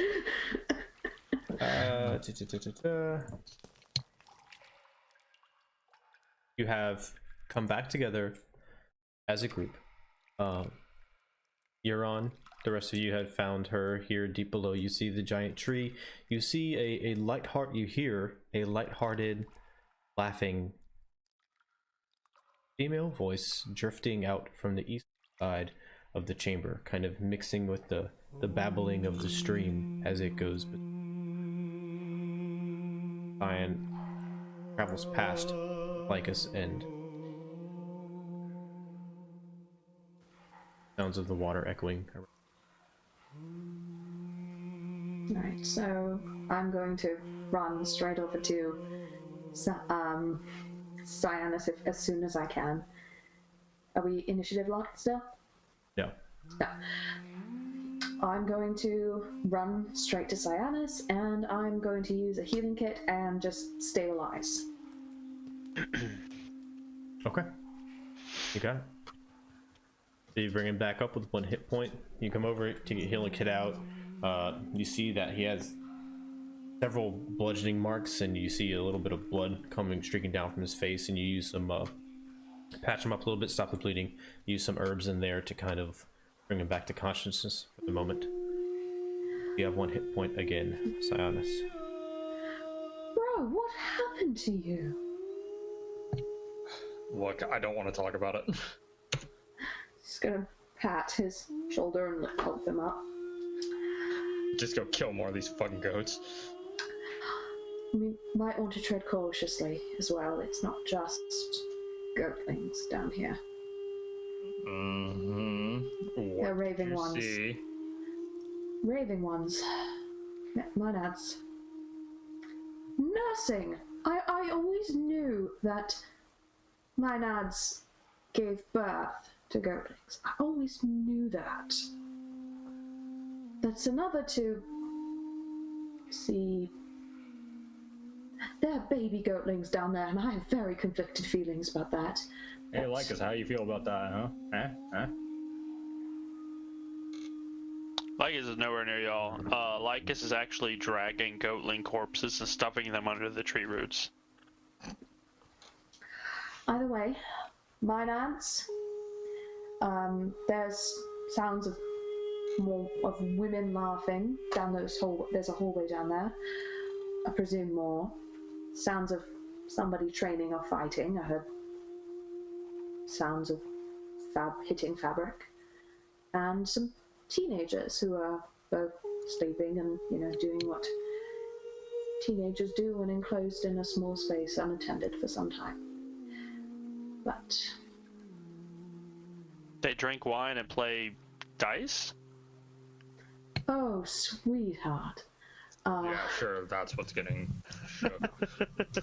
Either way, dead end, basically, unless we want to go kill some Monads. But did you hear that? That laughing down there? Yeah, I think something else is over here, but I don't think any of us are currently in a position. I think we need to kind of hide real quick and kind of take a minute and regroup and get ourselves together. Let's see. Looking over there a little bit to the west, looks like we might be able to hide behind some of that little outcrop, but I think we need to kind of take a minute, aka short rest. Get our bearings. All right. Let's get out of the opening. Yeah. I agree. I was gonna say over here. Oh, couldn't tell. Because you're still in. Oh look. Okay. So, before you dart away from that area, Since everybody was kind of looking around after the goatling combat, everybody give me a perception check. It's dim light, so disadvantage except for Euron. Oh, I keep forgetting we are underground. Yay, dark vision. Not that helps. Alright. That's a 7. 12. Lycus? Trying to figure out my 18. 18. Okay, Ina? 20. 20. I rolled a 17 and an 18. Where all those good rolls are going. I know. You're on it sucks. tonight. You're on it tonight. Okay. So. The fucked up ones are more focused on, holding wounds shut. Okay. Euron, you're the one who's the most distracted, even though you have dark vision, which is funny. You other three, you notice that over by the tree, at the base of it, it appears to have much, much older, natural-looking wood. As it climbs up past the first foot or so, it changes shades to significantly darker, and the bark itself seems drier and more cracked as it branches up into the darkness. Also, near the tree, where that little patch of land is, where the stream kind of goes around and comes back together, you see this ornate looking container, almost like a vase. Seems to be crafted out of spiraled and interwoven pieces of wood and mud, and it has some ornate paintings on it. Nothing like words or even actual images or depictions of anything, just decoration in various natural colors. Lycus, as your view looks around and you were looking towards the west to try and figure out a good spot to rest, your eyes glance over many of these strange and wonderful plants, and you notice some particularly uncommon plants that you are aware, because of your background, can be harnessed Medicinal. in medicinal plants. In various ways. Yeah. I would collect said medicinal plants. Okay. So you While I go was in. stuffing fucking goatlings in the roots of the tree. So you start looking at these various plants and trying to figure out what you want to take and etc. And recall the information you need to for that. What's everybody else doing?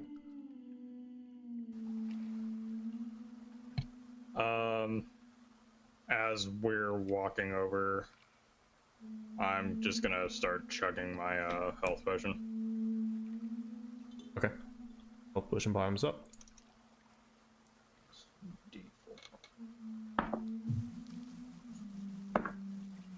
I'm just gonna be looking for maybe like things we can bring over to like help camouflage us even further. Euron's trying to help. Okay. Euron's trying to help, but just keeps, every time she tries moving, just feels like the bite mark hurt even more. It's just kind of going back to just ow.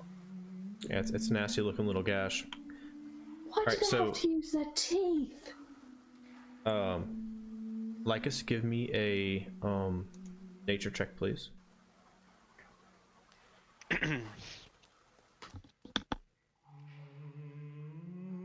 As the rest of you, or as the lot of you, come into this opening in the west.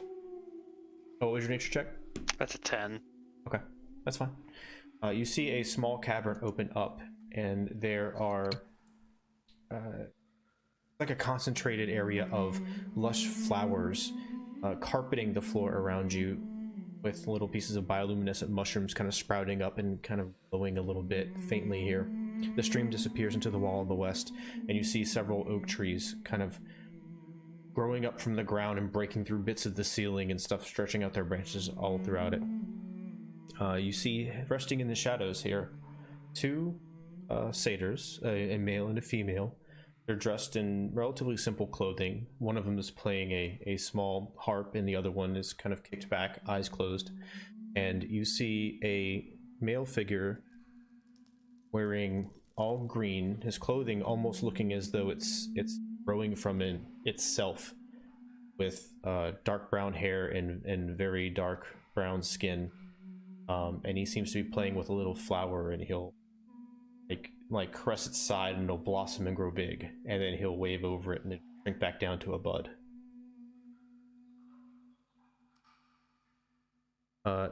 Lycus, as you're glancing around, making your way this direction, you notice there are several Ethereum plants. There are several Aconite plants, and a couple of sunrow berry bushes in here. You know that the Ethereum plant, you can harvest it carefully and distill it to make the essence of Ether.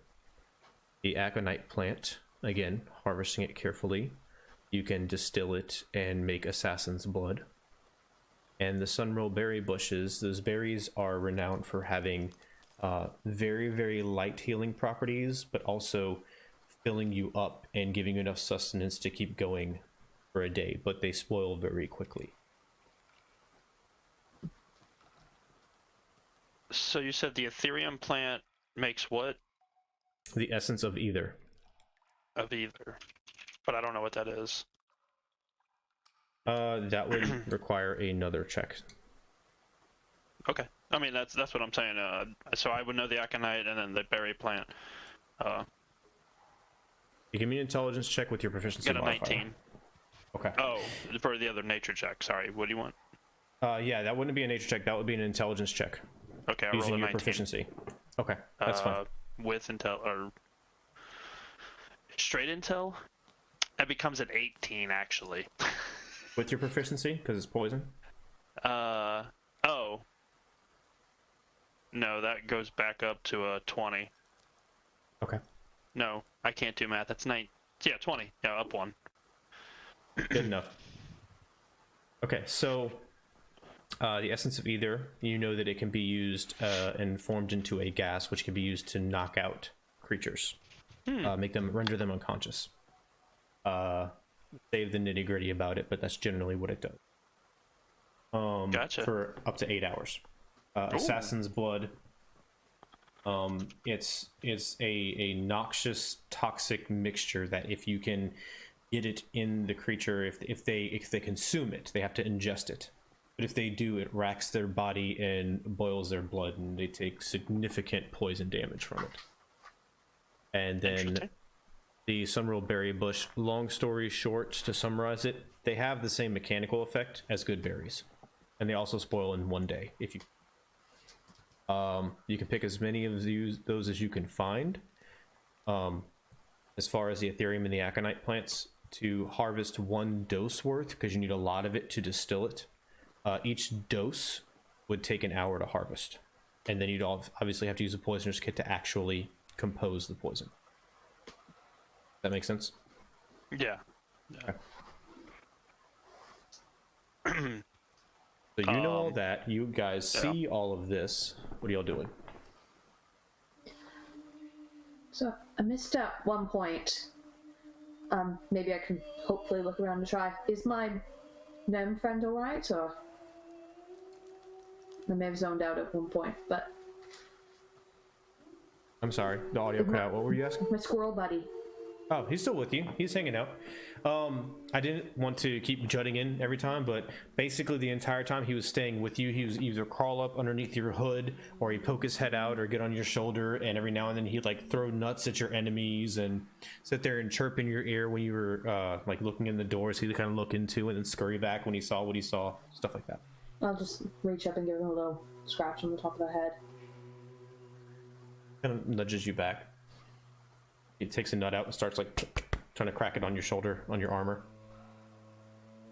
I'll hold the armor still so they can crack it better. He cracks it. He eats it. He spurs back up underneath your hood. Kind of curled up on the back of your neck, keeping it warm. Do the satyrs see us? They notice you. I'll address Lycus and Syaanis. Friends of yours? Do you know them?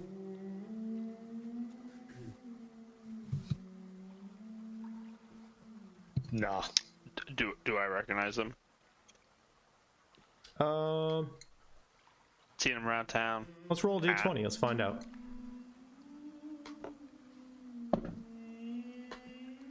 11. 11, Syaanis? I just got a 10. Okay. No, you don't. They look unfamiliar. They have, in many ways, they have bits of flowers and plants and stuff kind of woven into their fur. You get the sense that they aren't of the more nomadic revelry type. They're more of the older, more naturalistic fae of the old wood. Yeah, there are hippie satyrs. Yeah, there's a whole colony out south. Yeah. They love to hang out with the nymphs. Don't get me wrong, I love hanging out with the nymphs too, but they like really just hang out, which doesn't make sense. I don't know, I don't get it, but yeah, no, I'll go over and I'll wave make from a conversation. distance. Oh no, I straight up like, hey, hi. You know, no weapons, just, and I pull out the good stuff. Share. I would caution you to be careful, Lycus. We don't know them. And we are in enemy territory. They're satyrs. We can trust them.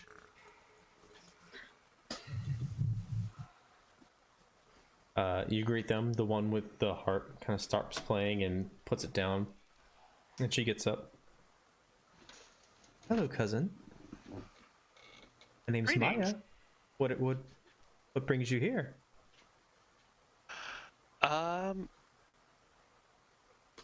We are looking for the insert quest name cup of thingy. Horn of The Demetria. horn of that one. Oh, we're just out and about looking for the horn of Demetria, and just giving worship to those in need of it, and just really embracing this. And we were coming to find a place to rest, and we're lured here by your beautiful music. Oh, thank you. You're welcome to rest. I don't know anything about a horn of Demetria. Yeah. We wouldn't expect to see any of your kind down here, glancing over the shoulder and seeing Inegh and Euron. Yeah, they're both from way, way south, but they're good. They're good folk, brave heroes, and yeah, they're with us. They're following us. My good friend Syaanis and I are leaders of this small rabble, if you will, and so we need someone to carry the bags. Am I right? Very interesting. What about you? What do y'all have going? I love your grove. I love this grove. Do you notice there's goatlings nearby? Is that Of course. is that a thing?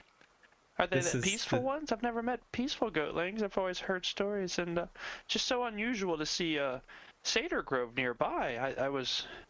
I'm shocked, but I mean, hey, that's awesome. I've just heard stories, just heard things. I'm Are you telling a joke? You know it. Would you like some wine? It's the good stuff. No, thank you. No, thank you. This isn't our grove. We don't live here. This is the guest grove, if you're gonna put a name on it. This is where the travelers come to rest when they wish to see Lady Demetria. That's Oh, this is like the waiting grove. yeah, I guess it's a way to relax, and Okay. I'm all for relaxing. it's What very business nice. do you have with Demetria? Well, she's been playing pranks on the settler races for a long time, which, I mean, it can be kind of fun, but just she's gotten so brash and so so brazen with taking all their younglings and antagonizing all of them. We're representatives from several communities, and we're kind of concerned that the larger city like Astoria might send people into the old wood, and well, you know what happens then. And we don't think that that's the best course of action. So we've come to ask her to just kind of calm down a little bit, you know? I mean, it's her temple in her area. We're just kind of hoping she'll listen. Does she have a reputation for being reasonable? Yes, she can be. As long as it's something she wants to do, of course. And of course, as long as you're one of us, and she kind of motions to you, and Syaanis and Lycus.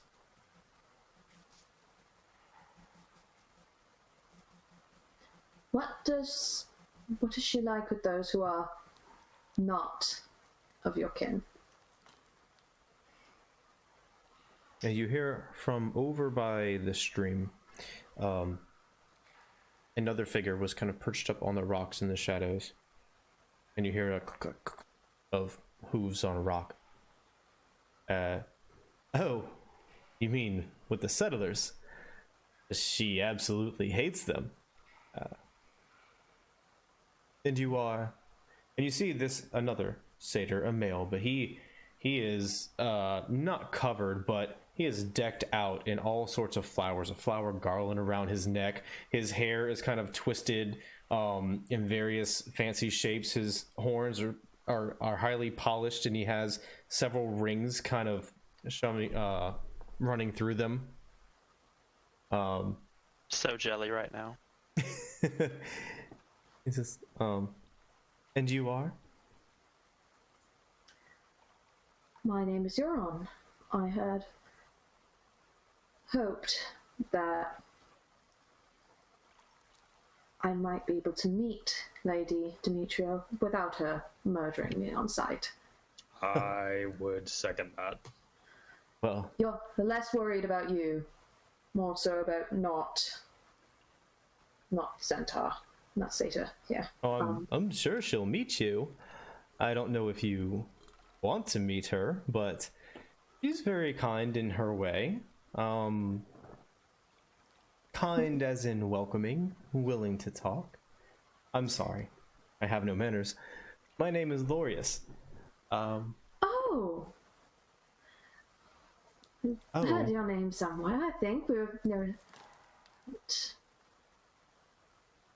Oh, my name does get around. I'm gonna wave everybody over at this point and kind of start handing out some of these berries. But like, oh, y'all are gonna love these, by the way. You know. Okay, so you could have pulled kind of doing up some to fellowship kind of stuff. You could pull up to 30 of them before the bushes are kind of. Oh, I'm not taking all of them. You know, I'm just letting you know. Yeah, yeah. So. How many you see? I'm gonna pass them out, and then I'm gonna just get carrying conversation while trying to like pull some of these flowers, listening in a little bit, getting me some of that. I don't know. That other stuff. Ether, assassin's blood. And Goodberry brings you back up to full health. Go figure. They're 1 hit point each, so I don't know how many berries he actually pulled. Oh, do you want me to roll for it? I know you can pull as many as you want. It only takes a second to pull a bush. I'm pull a berry. I'm just letting you know there's only 30 that you were able to find total. So if you pull them all, then I guess to make sure everybody's full health. that means 10 for me. I pulled 10 for her. 7. Hold on, Ina, you done got enough hers. What do you got, Ina? Ina needs 17, so you get 3. Syaanis. Okay, Syaanis, you can take 2 on 1, so you get 5, I get 5. Alright. Okay. So you start munching on these berries. Like, oh, these are delicious! And they are quite good, yes. I agree. I love the sorrel berries. So interesting meeting new people, don't you think? I heard something about a horn. You're looking for a horn? And you're coming to see Lady Demetria about a horn. Is that right?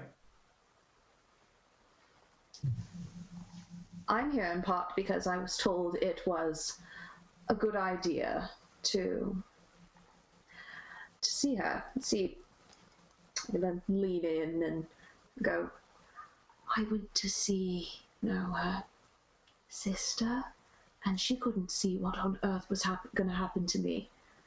I thought maybe it might be better to try some with a little more strength.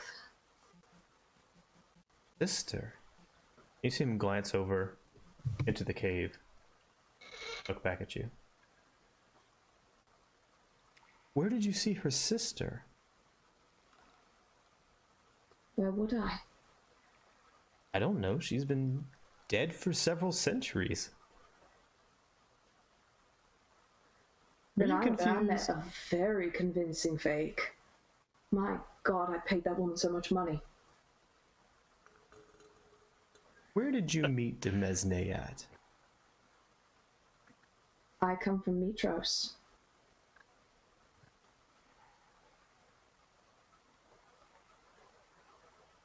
Looks over at the rest of you. So, what about the rest of you? Are we all here for a horn besides old sister meter here? I mean, I also need to talk to her. Oh. I'm here for a horn, and I pull out like my god. Like I'm a fucking bard. I need the good stuff. And I heard an amazing musical instrument was taken or somewhere around here or so, and I'd love to get my hands on it if I can. A bard needs an excellent instrument. This cowbell Indeed. is weathered. Excellent instrument. Indeed. Well. Welcome to the Temple of Demetria. If you are here on behalf of any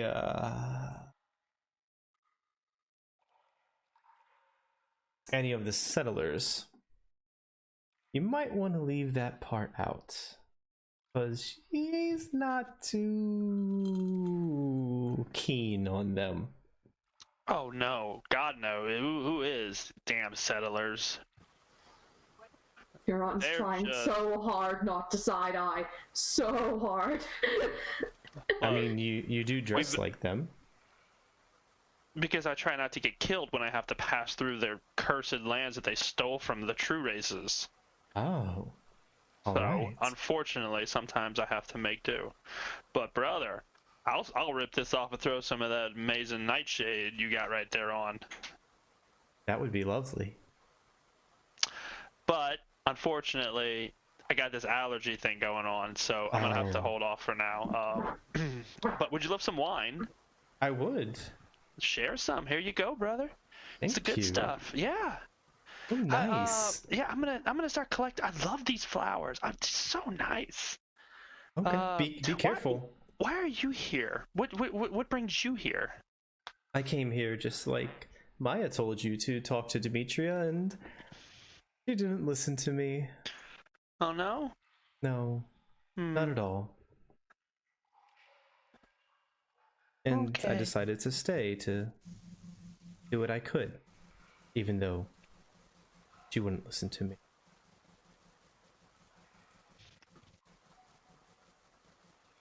Do what you could. What do you mean? Yes.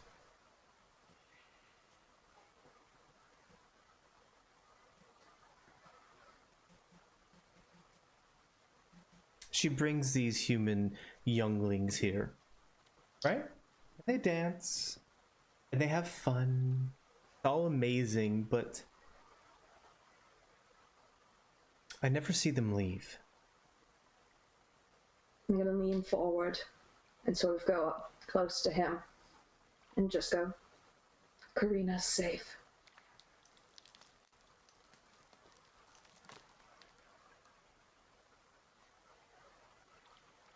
Just very as quietly as possible, like in his ear if possible. He's kind of gathering himself. Yes, well, he glances over at the others, and they're kind of lost back in their harp, and the dryads over there just kind of playing with the flower. If you are one to help, perhaps these others can be saved as well. I don't know what she's doing. I don't know how she's doing it, but I know horrible. Karina said a fate worse than death. Yes. It must be. I would know if they were killing them. I would know if they were burying them. I would know if they were leaving. But I know how Demetria feels about Settler. And I know I never see them again after you. And I've heard awful shrieking screams of agony from the kitchen. Is the kitchen happen to be down that hallway, right near the end? It is. That's where the sleeping chambers are, and where the I heard Maenads, something. Oh, Maenads nurse the goatlings, and the kitchens, and the feast hall, and Demetria's quarters themselves. down the hallway to the right. Is that where her rooms are? To the left up the stairs there. Oh, I'm so glad I didn't go down there. Oh. You were down there? I went partway down I fell through that, the hall up there. Sees the rope. Looks at you. I see. I was trying to find the way back up. That seemed the way that looked like it was made. Well, you're lucky. The gods must smile upon you. I don't think so very much, my friend. They might not all smile upon you. Anyway, I told Karina to leave because I feared what might happen, and I liked her. She was a lovely young girl. Fear what might happen to you if you're actually going to see Demetria and you are of the kind that would help Karina. That tells me something about you, which also tells me something about you and Demetria. So, anyway. Where's that wine? He walks over to you, starts drinking.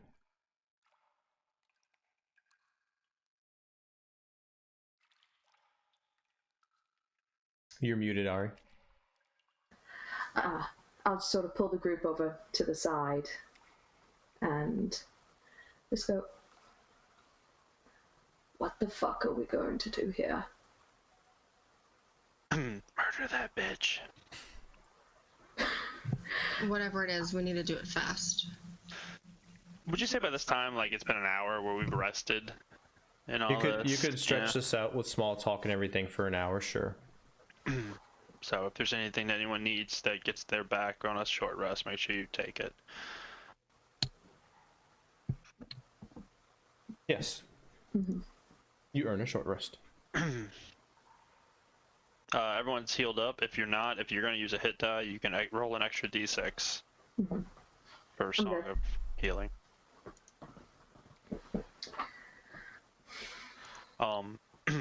But other than that, yeah, I'm just gonna collect some of these ethers, collect some of these other ones.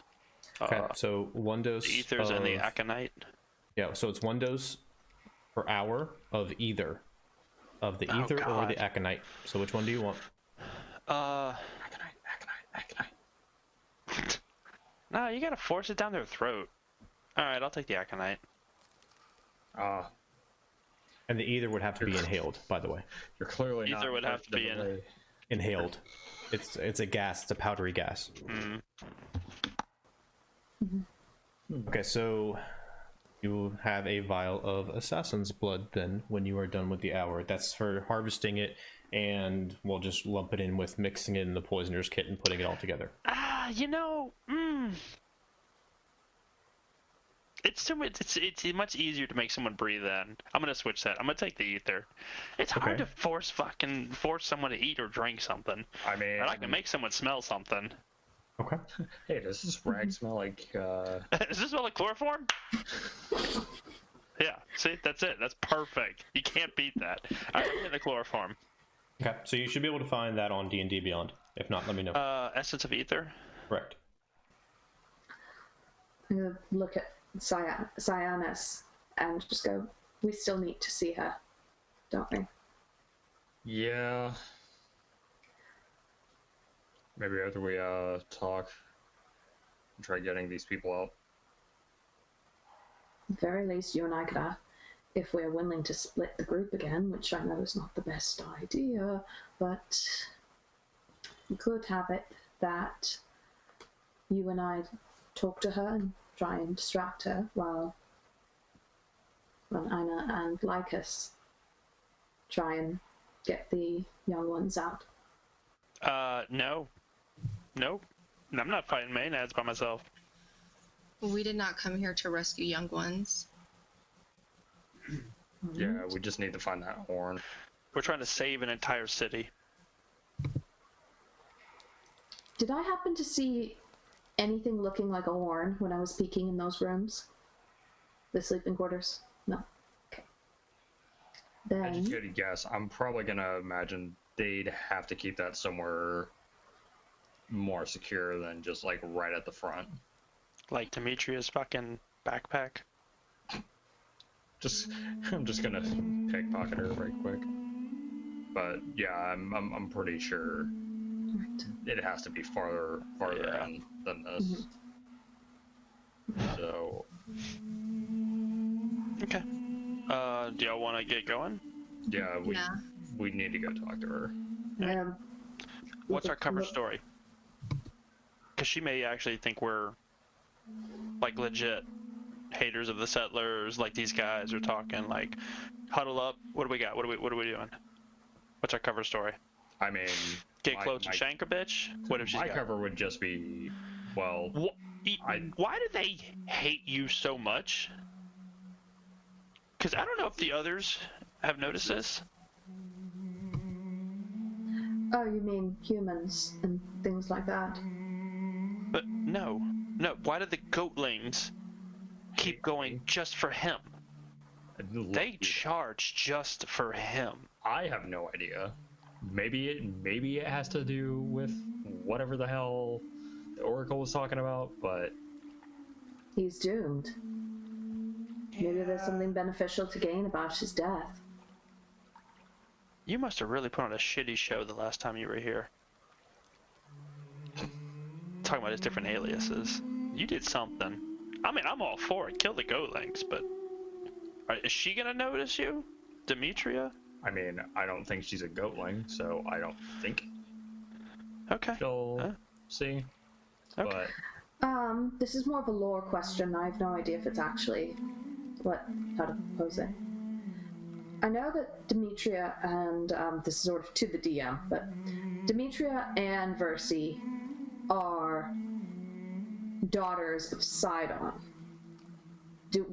By general lore, would we know who their mother is? Would it be sister? No. Okay. Also, what was the name that Lorai said the sister that's been dead? Demesne. Demesne. Okay. I want to ask Loris if he knows where the horn is kept, because I'm sure he's seen it. Yes, I've seen something of that description when I first spoke with Demetria here yesterday in the feast hall. He was using it to feed all of these little goatlings and maenads and even the human younglings. The feast hall is the one at the end of the hallway, right? It's down the hall to the right, yes. Okay.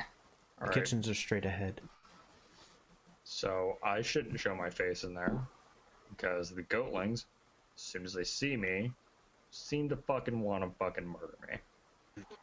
Then I got why don't you and I I? pull out a sack. I don't think that's gonna work. Why don't you and I, Syaanis, then you and I see if we can get to talking with Demetria. At the very least. I know we shouldn't split up. I'm fully aware of that. But she's not, is she? I'm going to, I can probably manage something that I clearly got messed up. I don't know what race should I say I was before this. Not a human. I'm very aware of that, Lycus, believe me. I mean, do we just want to go stab the bitch? Or... I don't think that's a very... We gotta get the horn. Do we need to deal with her? Was she in the feast hall, did he say? Or is she in her chambers? Laura. Yeah, where did they say she is? At the end of the river? Right here? Several hours ago, she came out and took some of the girls and some of the boys that were partying on the other side of the cavern. She went back down the corridor, I can only imagine, to the feast hall. That's usually the last time I see her. Oh, so she's inside. Alright, then I guess we all go. Sure. Maybe I'll try and bullshit and maybe say I was a satyr. Alright, Syaanis, stay behind? Yeah, I'll just stay out by the door, and if you guys give me the signal, then I can come in. Did you want to don some kind of disguise or anything, or you're just gonna wing it as is? I have a wig.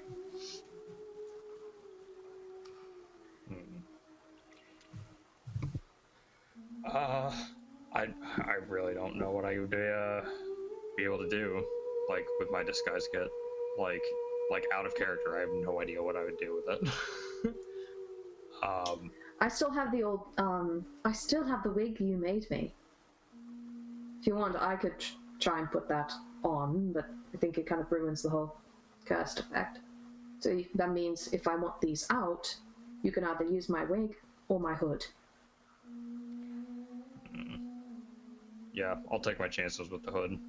Alright, then I'll carefully take it off and, tuck Squirrel Buddy nice under the snakes, and he'll wind it around him. Got it. And, could try and change the look of your face a little bit. Make it look a little less like you. Out of character, Arya is thinking contour the fuck out of your face. I mean, yeah, I can try doing something with my disguise kit, but I have no idea what I would actually do other than just like trying to basically just do makeup. You're gonna have to just do makeup, bro. Yeah. All right. So that, or if you have anything like glasses, put them on. All right. So using the disguise kit, that would just be 20, right? Are you proficient in disguise? I am. Oh yeah, do a sleight of hand check with your proficiency modifier. Okay.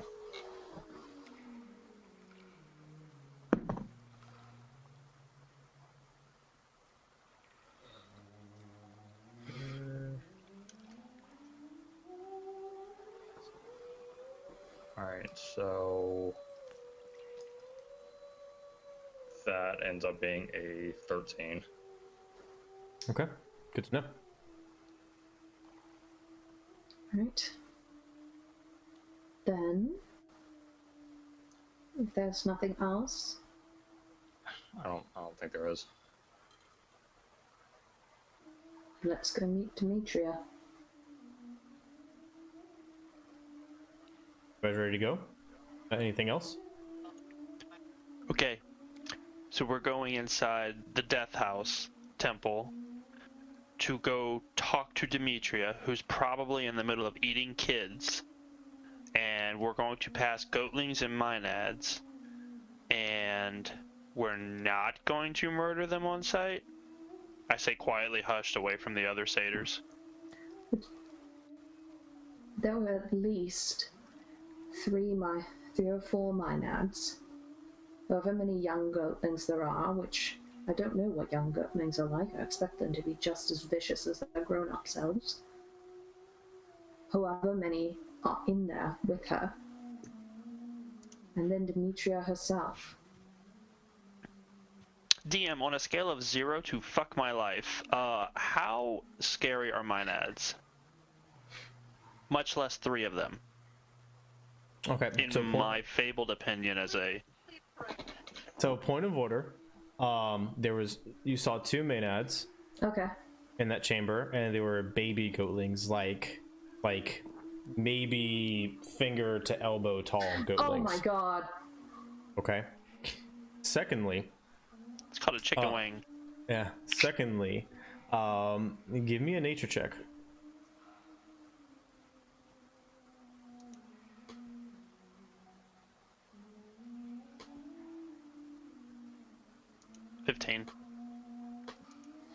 Okay, so you know from a standard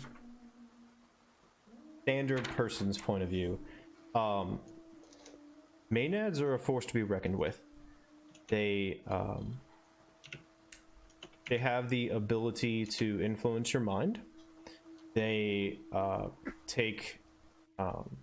they seem to be able to take a lot of damage, and they are very temperamental. They're extremely, they always seem, somebody who's super emotional when they're drunk. Kind of the same thing. They go from really high to really furious. Yeah, they're frenzied fighters. Yeah, I know the type. So they are a 9 on my fuck my life. I've met one. Okay, yeah. Okay. I've never been killed by one. I really don't like it. Yeah. All right. Well, if we do this, oh god, this is gonna make such a good fable. Let's fucking do this. All right. Look at Lorius. I get that squill. That yes. Quill in that. Slow Loris. How? If I wanted to get an audience with her, would I just go knock on the door? What is required? And that's what everybody else does. They'll either turn you away quickly or welcome you. It's kind of hard to tell with her depending on what's going on. Right.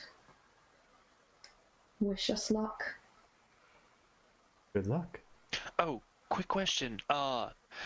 Is she Titans or Five Gods fan? She made a pact with the Mad Queen. When Estor killed her sister. I thought that's what you were talking about when you said you had met her sister. That's why I was so confused.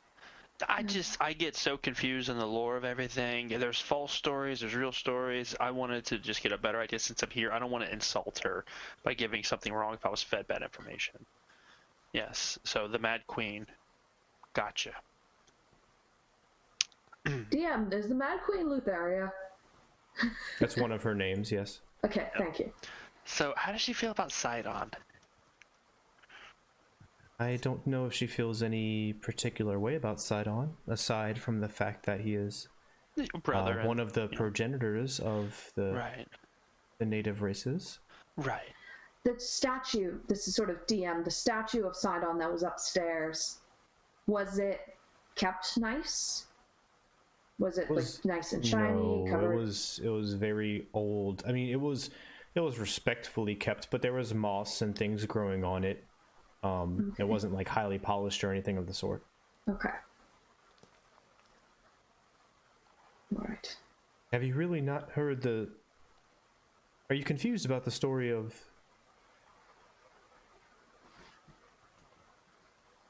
Wait. Two satyrs and a centaur. Walk into a bar. 2 satyrs and a centaur. But we didn't have to duck. And you, I see what you did there. You're so cute. You haven't heard about the Lady Demesne and the tree and Estor Arcalander. No. I thought that's... I'm from Mitros. Unfortunately, stories there tended to be a little more towards the Five Gods. Yeah, it's all blasphemy. You can't believe any of it. Well, since you're walking in blind, maybe help to know. Please. Anything. Please. When the Dragon Lord, Estor Arcalander, finished ravaging the countryside and massacring all the Geigen towns and women and children, his dragon abandoned him. Came here and cut down the sacred tree of Lady Demesne, driving her mad and killing her in the process, and darkening the old wood. And Lady Demetria, wrought with grief and fury, was coddled by the Queen of Dreams. They made a pact. Daria gave her power and influence, and she agreed in return to make the mortal races pay for the sacrilege and what they did to her sister. How did you not know this? That's so peculiar. I thought everybody knew about Dragon Lord. We know of the war, but it's hard to determine truth from falsities when you just don't know what we don't know. One side calls it a glorious victory, another calls it a massacre. Truth is hard to tell. Truth varies depending on who tells the story. Usually by the victors, or the ones who got away from the victors. So, all right. Are we ready to go speak to the High Lady? All right. Excellent. All right. Well, brother Lorius, you take care, and we hope to see you again soon. Oh, me too. I like giving like a sideways. Which one did he do that at? Which one did he do that at? We move back to Lycus. I'm going to give Lorius a high five. Here's your high five. Some petals kind of come off of his wrist. Oh. Which flowers is he wearing? Is he wearing like the ether or the other one? No, they're all for decoration. I was just curious because I'm like, this motherfucker is like wearing poison and being perfectly cool. No, not at all. They are beautiful though. All right. So who's front? Y'all are headed down up. Euron, because you've hallway. been in here. Sure. Yeah. Syaanis, 50 feet back.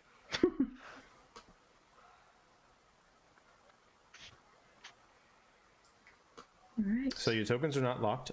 Feel free to move. As you walk towards the stairs, the tree casting shadows upon you, the light kind of reflecting in and dispersing throughout the area. You see the torches ahead. You hear that same kind of sing-song laughing coming from the eastern side of the chamber. Walk up the stairs to the... I take my shield out. Okay, so you have I'm shield going and to sort of warhammer. point as we go down and go, and as we walk, and point to my left and go, Maenads and babies, next door, teenagers. Goatlings? Teenagers to the right? Humans. Humans. Okay. And then I point ahead and say, that's the kitchen. Feast hall is this way.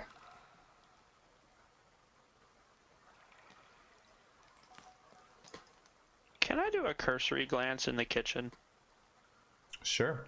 while they're going down the hallway? You gonna be quick and loud or soft and quiet? No, it's gonna be like a just All right, kind give of me a stealth check, please. see what I'm looking at here. Stealth check and a perception check, please. All right. Stealth check. Oh, there we go.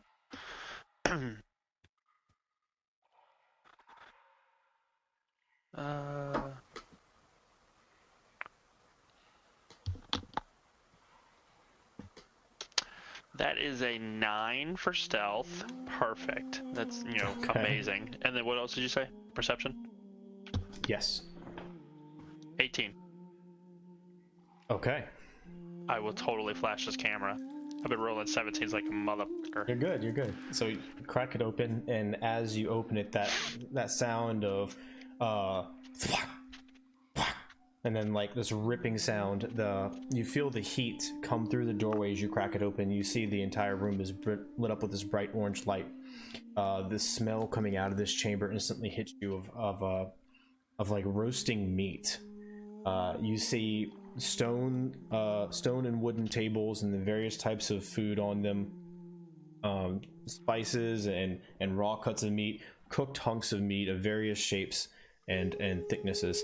Put your head around real quick. You see two goatlings up against the far wall, and they are hacking at some type of carcass.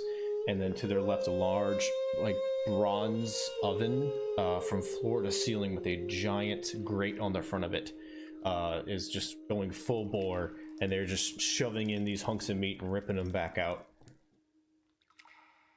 That's pretty much it. Okay. I'll just kind of like close the door, walk back over, and be like, they're fucking cutting up people, I'm sure. Two goatlings in there.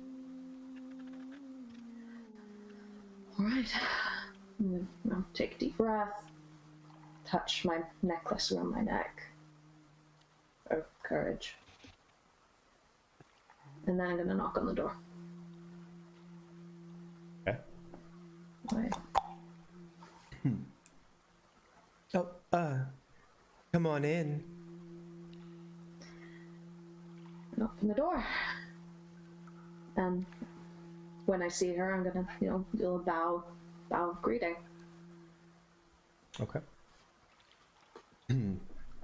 As you walk in, you see the room is dominated by a massive table, kind of shaped and polished and carved from living oak itself.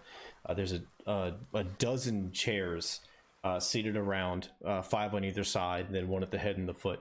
You see mounds and mounds of delicious looking and smelling food and wine placed artfully around the table, presenting this glorious scene of an amazing feast. Up in the center of the table, on a wooden stand, you see a beautiful, silvery, glinting dragon horn with gold fittings on either side, the tip and the base of it. It's fashioned so it's sitting concave up like this, and you see even now it drips with this dark purplish wine, forming a little pool on the table. At the head of the table, furthest away from you, you see a absolutely stunningly beautiful woman with long brown hair, dark brown eyes, relatively pale skin. She is clothed in what seems like living plants wrapping around her upper body and her skirt extending down. She has her hand on this very ornately designed wooden staff next to her with flowers in her hair. She has 2 little like bone set of earrings next to her. Seated directly in front of her on the table closer to you on either side, there's 2 very, very pretty, very, very happy teenage girls. Kind of short cropped hair, longer, different shades. They share almost nothing in common except for the fact that they are smiling, they are eating, they are drinking, they're joking, poking at each other, having fun, and wearing like these kind of white toga type outfits. Your eyes glance up from them to Demetria, and then this large shadow behind. And as your eyes adjust, you see this 13, 14 foot tall cyclopean figure with 6 arms, shields, 1 on each side, several spears and javelins in its hands and on its back, dressed in not much more than a loincloth except for a piece of bronze metallic armor on its chest plate. Muscles rippling, standing there, kind of watching over the entire proceedings. Oh, welcome. How are you? And who are you? I'm honored to greet you, Lady Demetria. I've heard great stories of you. Oh, you flatter me too. Well, you do know your place, don't you? Please come, sit down, enjoy the feast with us. And you are? My name is Euron, my lady. Euron. Oh, it's a pleasure to make your acquaintance, Euron. Oh, pity. What's happened to your face? But we might be able to fix that. Perhaps. Anyway. It was a gift from the Queen herself.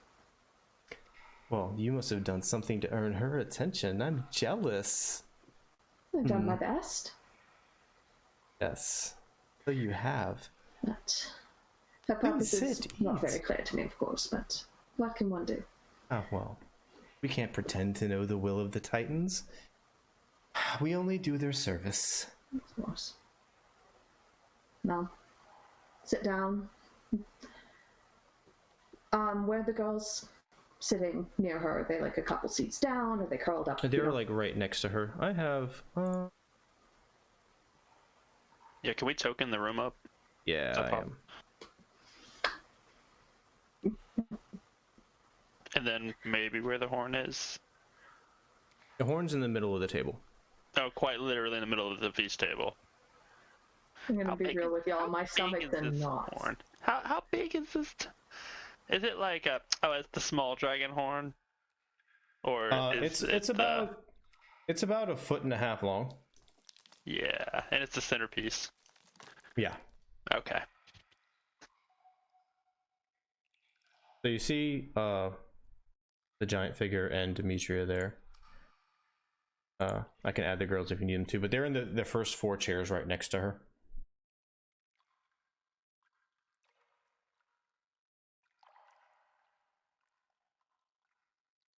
You're muted. I'll take a seat next to one of the girls. I won't push my chair in all the way because I want to be able to run if I need to, but close enough to make it look like I'm not actually about to run away. Okay, yeah, you got it.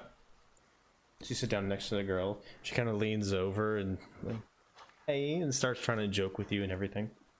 I will I'm very happy you're there. pull out the smile that won my wife, and I'm going to just full on, just like, hello, my dear.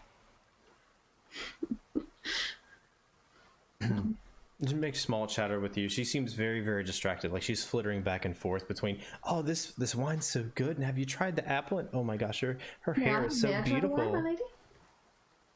Of course, It's marvelous. Thank you. I'm going to get a cup and pour myself something from the horn of Demetria. And easy enough. It's very, very sweet. It has a very, very kind of a smoky flavor to it. It's strange and unique, but it's very, very good. so it's different from, you need to drink from the horn, not just drink what is in the horn. Okay. So what brings you amongst us, traveler? I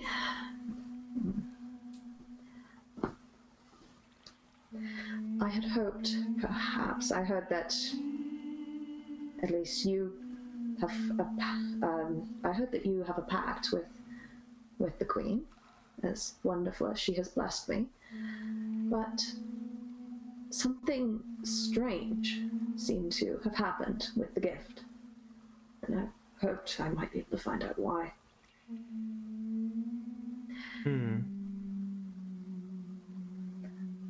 It was cut from something very strange. Everyone who knew me didn't seem to remember who I was.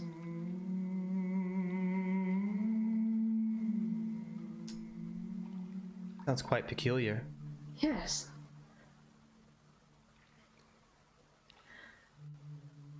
Call me friend. My lady.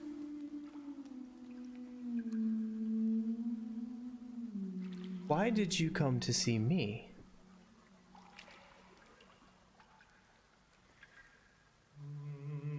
As opposed to, my lady? Well, I am known for many things. My charm, my beauty, my power, but I can see that, of course. I am not known for my foresight. There are others who are. Why would you not go see them? Do you think this could walk into the Temple of the Oracle? My lady. Do you think this could? And not immediately get spears thrown in my face. That has happened enough times. I've learned to be a little cautious. Yes. That does make sense. The settler races are not kind. No, they're not.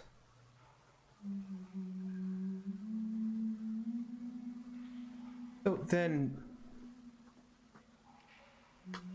someone like you, Sorry.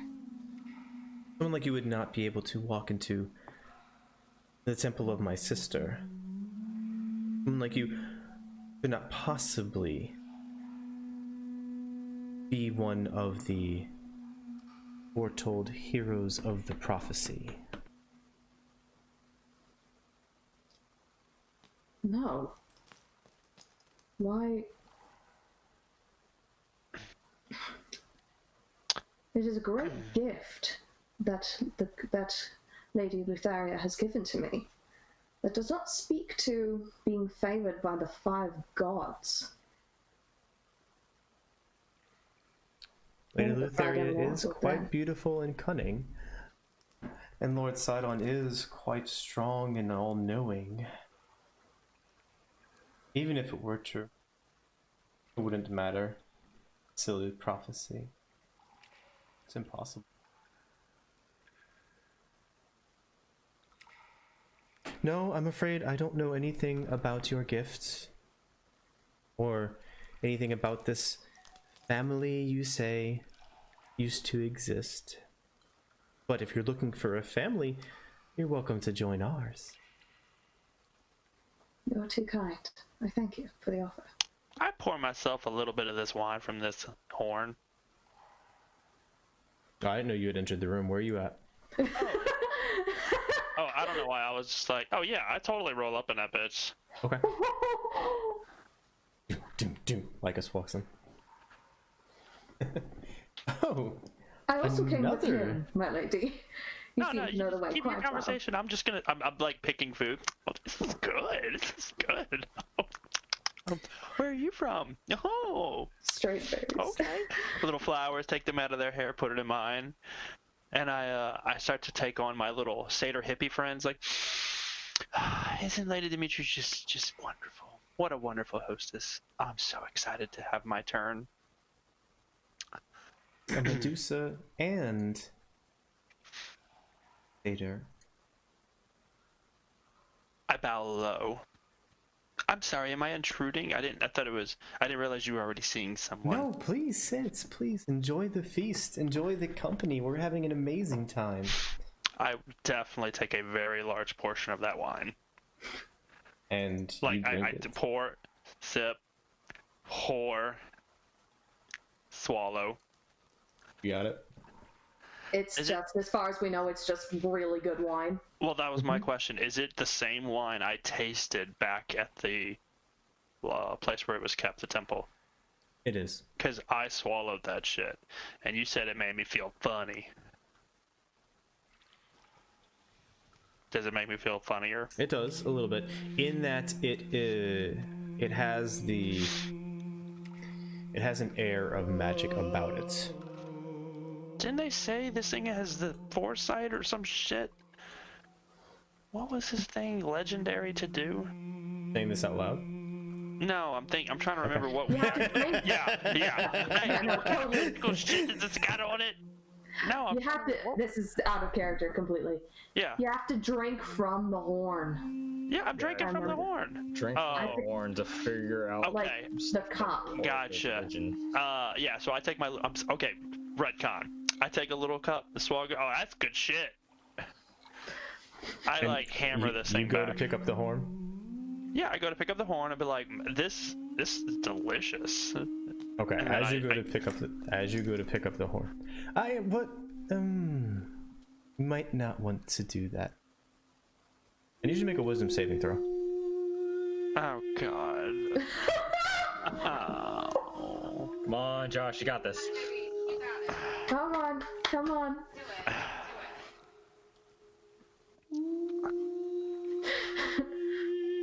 Okay. With advantage. That's a 15. That's a jack die. Alright, so 15 plus, you said just straight wisdom? Yeah. I have amazing wisdom. 15. Okay. Sorry, I didn't realize that might be loud for me to roll the dice on mic. No, you're fine. So, you go to pick it up, and she says this, and she catches your eye, and very compliant. Like, that's a really good idea. I should not drink from this. You rolled with advantage, right? Is she charming me? Because I get a... Oh. Yeah, I did roll with advantage. Yeah. I'd be like, oh, sorry. You know satyrs. Alright, you're a guest here, it's fine. The horn is off limits, you're welcome to pour from it, but please don't. In fact, just let one of the girls pour. I'm so sorry. It's fine. It's quite something. I've never seen anything like it. Indeed. So, tell me, Fuck. young satyr. Oh, no. The Medusa's first. No, she's talking to the young girl here. What brings you here, Lycus? I'm like chattering briefly to the side girl, but I'm also like slightly on alert, like what is about to happen? Wait, she called me Lycus? Did I introduce myself? I didn't introduce myself. No, I didn't introduce myself. But like, I'm sorry. You called me Lycus? Indeed. How do you know my name? Who doesn't know of Lycus the Magnificent? Oh, you know what they say. First they like us, then they love us. That's what I've heard they say about you, and the rest of the heroes of the prophecy. Oh, come now, that silly little prophecy. We all know the 5 gods are nothing. Yes. Someone wants to label me in a fable, though. Let's be honest, I am going to eat that up as best I can. Indeed. Because, you know, to be remembered as something is better than to be forgotten as nothing. I could not have said it any better than myself. Truly, you are magnificent. But please, don't do me the disservice, Lycus, my friend. I have only met 2 of these heroes. I would love to meet the rest of them. Are they here with you? Or did you come just with Euron or Towan? Euron silently counting to 10 in her head. Well, of course. We just didn't want to overly crowd the dining room. Well, I feel... It feels like you don't want them to meet me. I feel embarrassed. Please invite them to the feast. Okay. I'll get up and I'll walk over to the door and kind of make a come here gesture with like if I can lean in slightly so Demetria can't see. I'm gonna have the biggest oh fuck face like possible. Like, and maybe lean in and just go, she charmed him. She charmed him. And there's a Gigan in there. But please. And I'll try and see if I can get at least one person to come in. I know. And we seem to have lost Austin. Yeah, we lost him. Unfortunately. Alright, so you do that. And meanwhile, she's still making small talk, very smiling and very pleasant with you, Lycus. So am I charmed? Like, I'm very much infatuated with this girl? I'm just curious. So, I took it Yes. as I'm charmed. You are charmed, mechanically, in that you would regard her as a trusted friend, a confident, Absolutely. someone to be heeded and protected. You're not under her control per se, but anything that they ask of you, Yeah, it's not or mind anything control, they do, but it's just definitely is like, this is my bestie. This is like the best thing ever. Yeah, that's what I thought so. I didn't know if it was just a like suggestion charm, like Correct. put that down. That's what Correct. I wanted to make certain because how I roleplay it. Okay. Yeah, you're full on So, charmed. yeah, no, I'm like, oh, you know, we would all come. We just didn't want to crowd in here. I mean, you have so many, and this amazing food. It is delicious. Yeah. Um, Guys. I'll look at Inegh and just kind of make a sort of a come in. I will accept the hospitality and enter. And I will sit opposite, well, I'll pull the chair out opposite Euron and stand at the table. Okay. So, welcome, all of you. Oh, and I'm just texting. Syaanis comes in with her as well. Okay, Frantically writing. got it. I'm gonna put him next to Inegh for now. You see the girls are Yeah, just. I'm sorry. That was fucking annoying. I don't know what just happened. Hey, you're good. Found you again. Yay. Let me fix your screen. All right. So you're in. Good. So, welcome, heroes of the prophecy.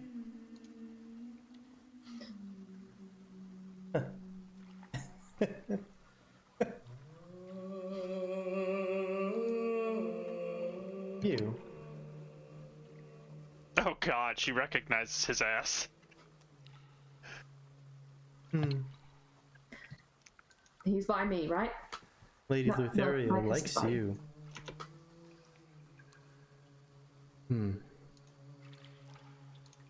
Why does everybody have that fucking face when you show up? I don't know.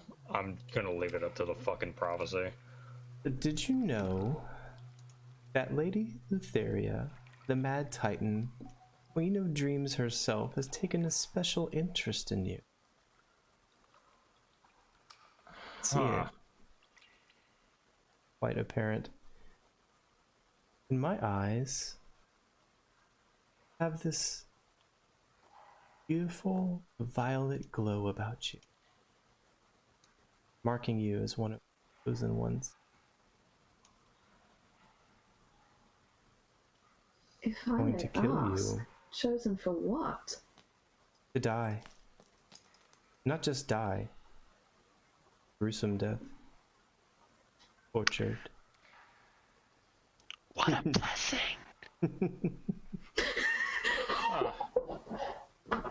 Well, I guess that answers my question. I would pity you, but I don't have enough pity in me. Oh. What do you know of this? I'm interested to see if she's spoken to you directly. No, I mean, I've had these dreams. Maybe that's how she's trying to talk to me. I don't know.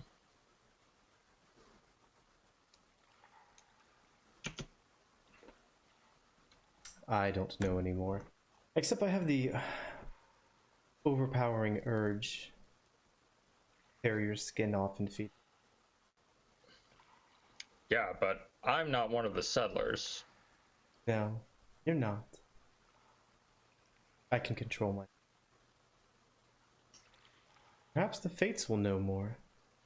They said they know everything. And if the Oracle couldn't tell you more, my dear sister, if I don't know more and the Queen isn't telling you anything herself, perhaps you should seek their counsel. If you can make it.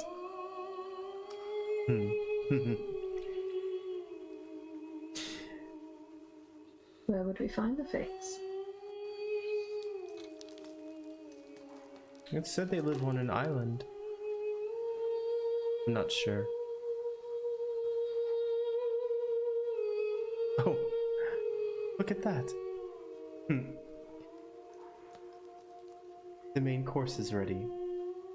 Oh, fuck me. The door opens, and you see two goatlings come in carrying these giant wooden platters of meat piled upon meat, charred, burnt, ripped apart in slabs, and they come and plop it on the table. You see them eyeball Syaanis, and their faces contort into this wicked grin, and they just start staring and shaking as they're putting it down, and they like kind of are trying to control themselves to keep themselves from ripping over there. If they're anywhere near me, I'm just going to put a hand on them and kind of push them away from him. And I'm just gonna, like, from where I am, grab the horn and run. The moment I work out that he is... Oh god. Oh. No, we need to run now. We're going. Yeah. I'm right there. Alright. I am gonna go too. Smoke bomb. The goatlings put down the meat. Euron puts a hand up. You see Syaanis look around for a I'm second. just gonna like try and punch the goatling. Okay. Syaanis puts the hands up. He grabs the horn. Wine spills all over the place. The girls get up shocked. Demetria slams her hands down on the table and jumps up. The guy in the back of the room gets in a battle stance. That's where we're gonna end tonight's session. So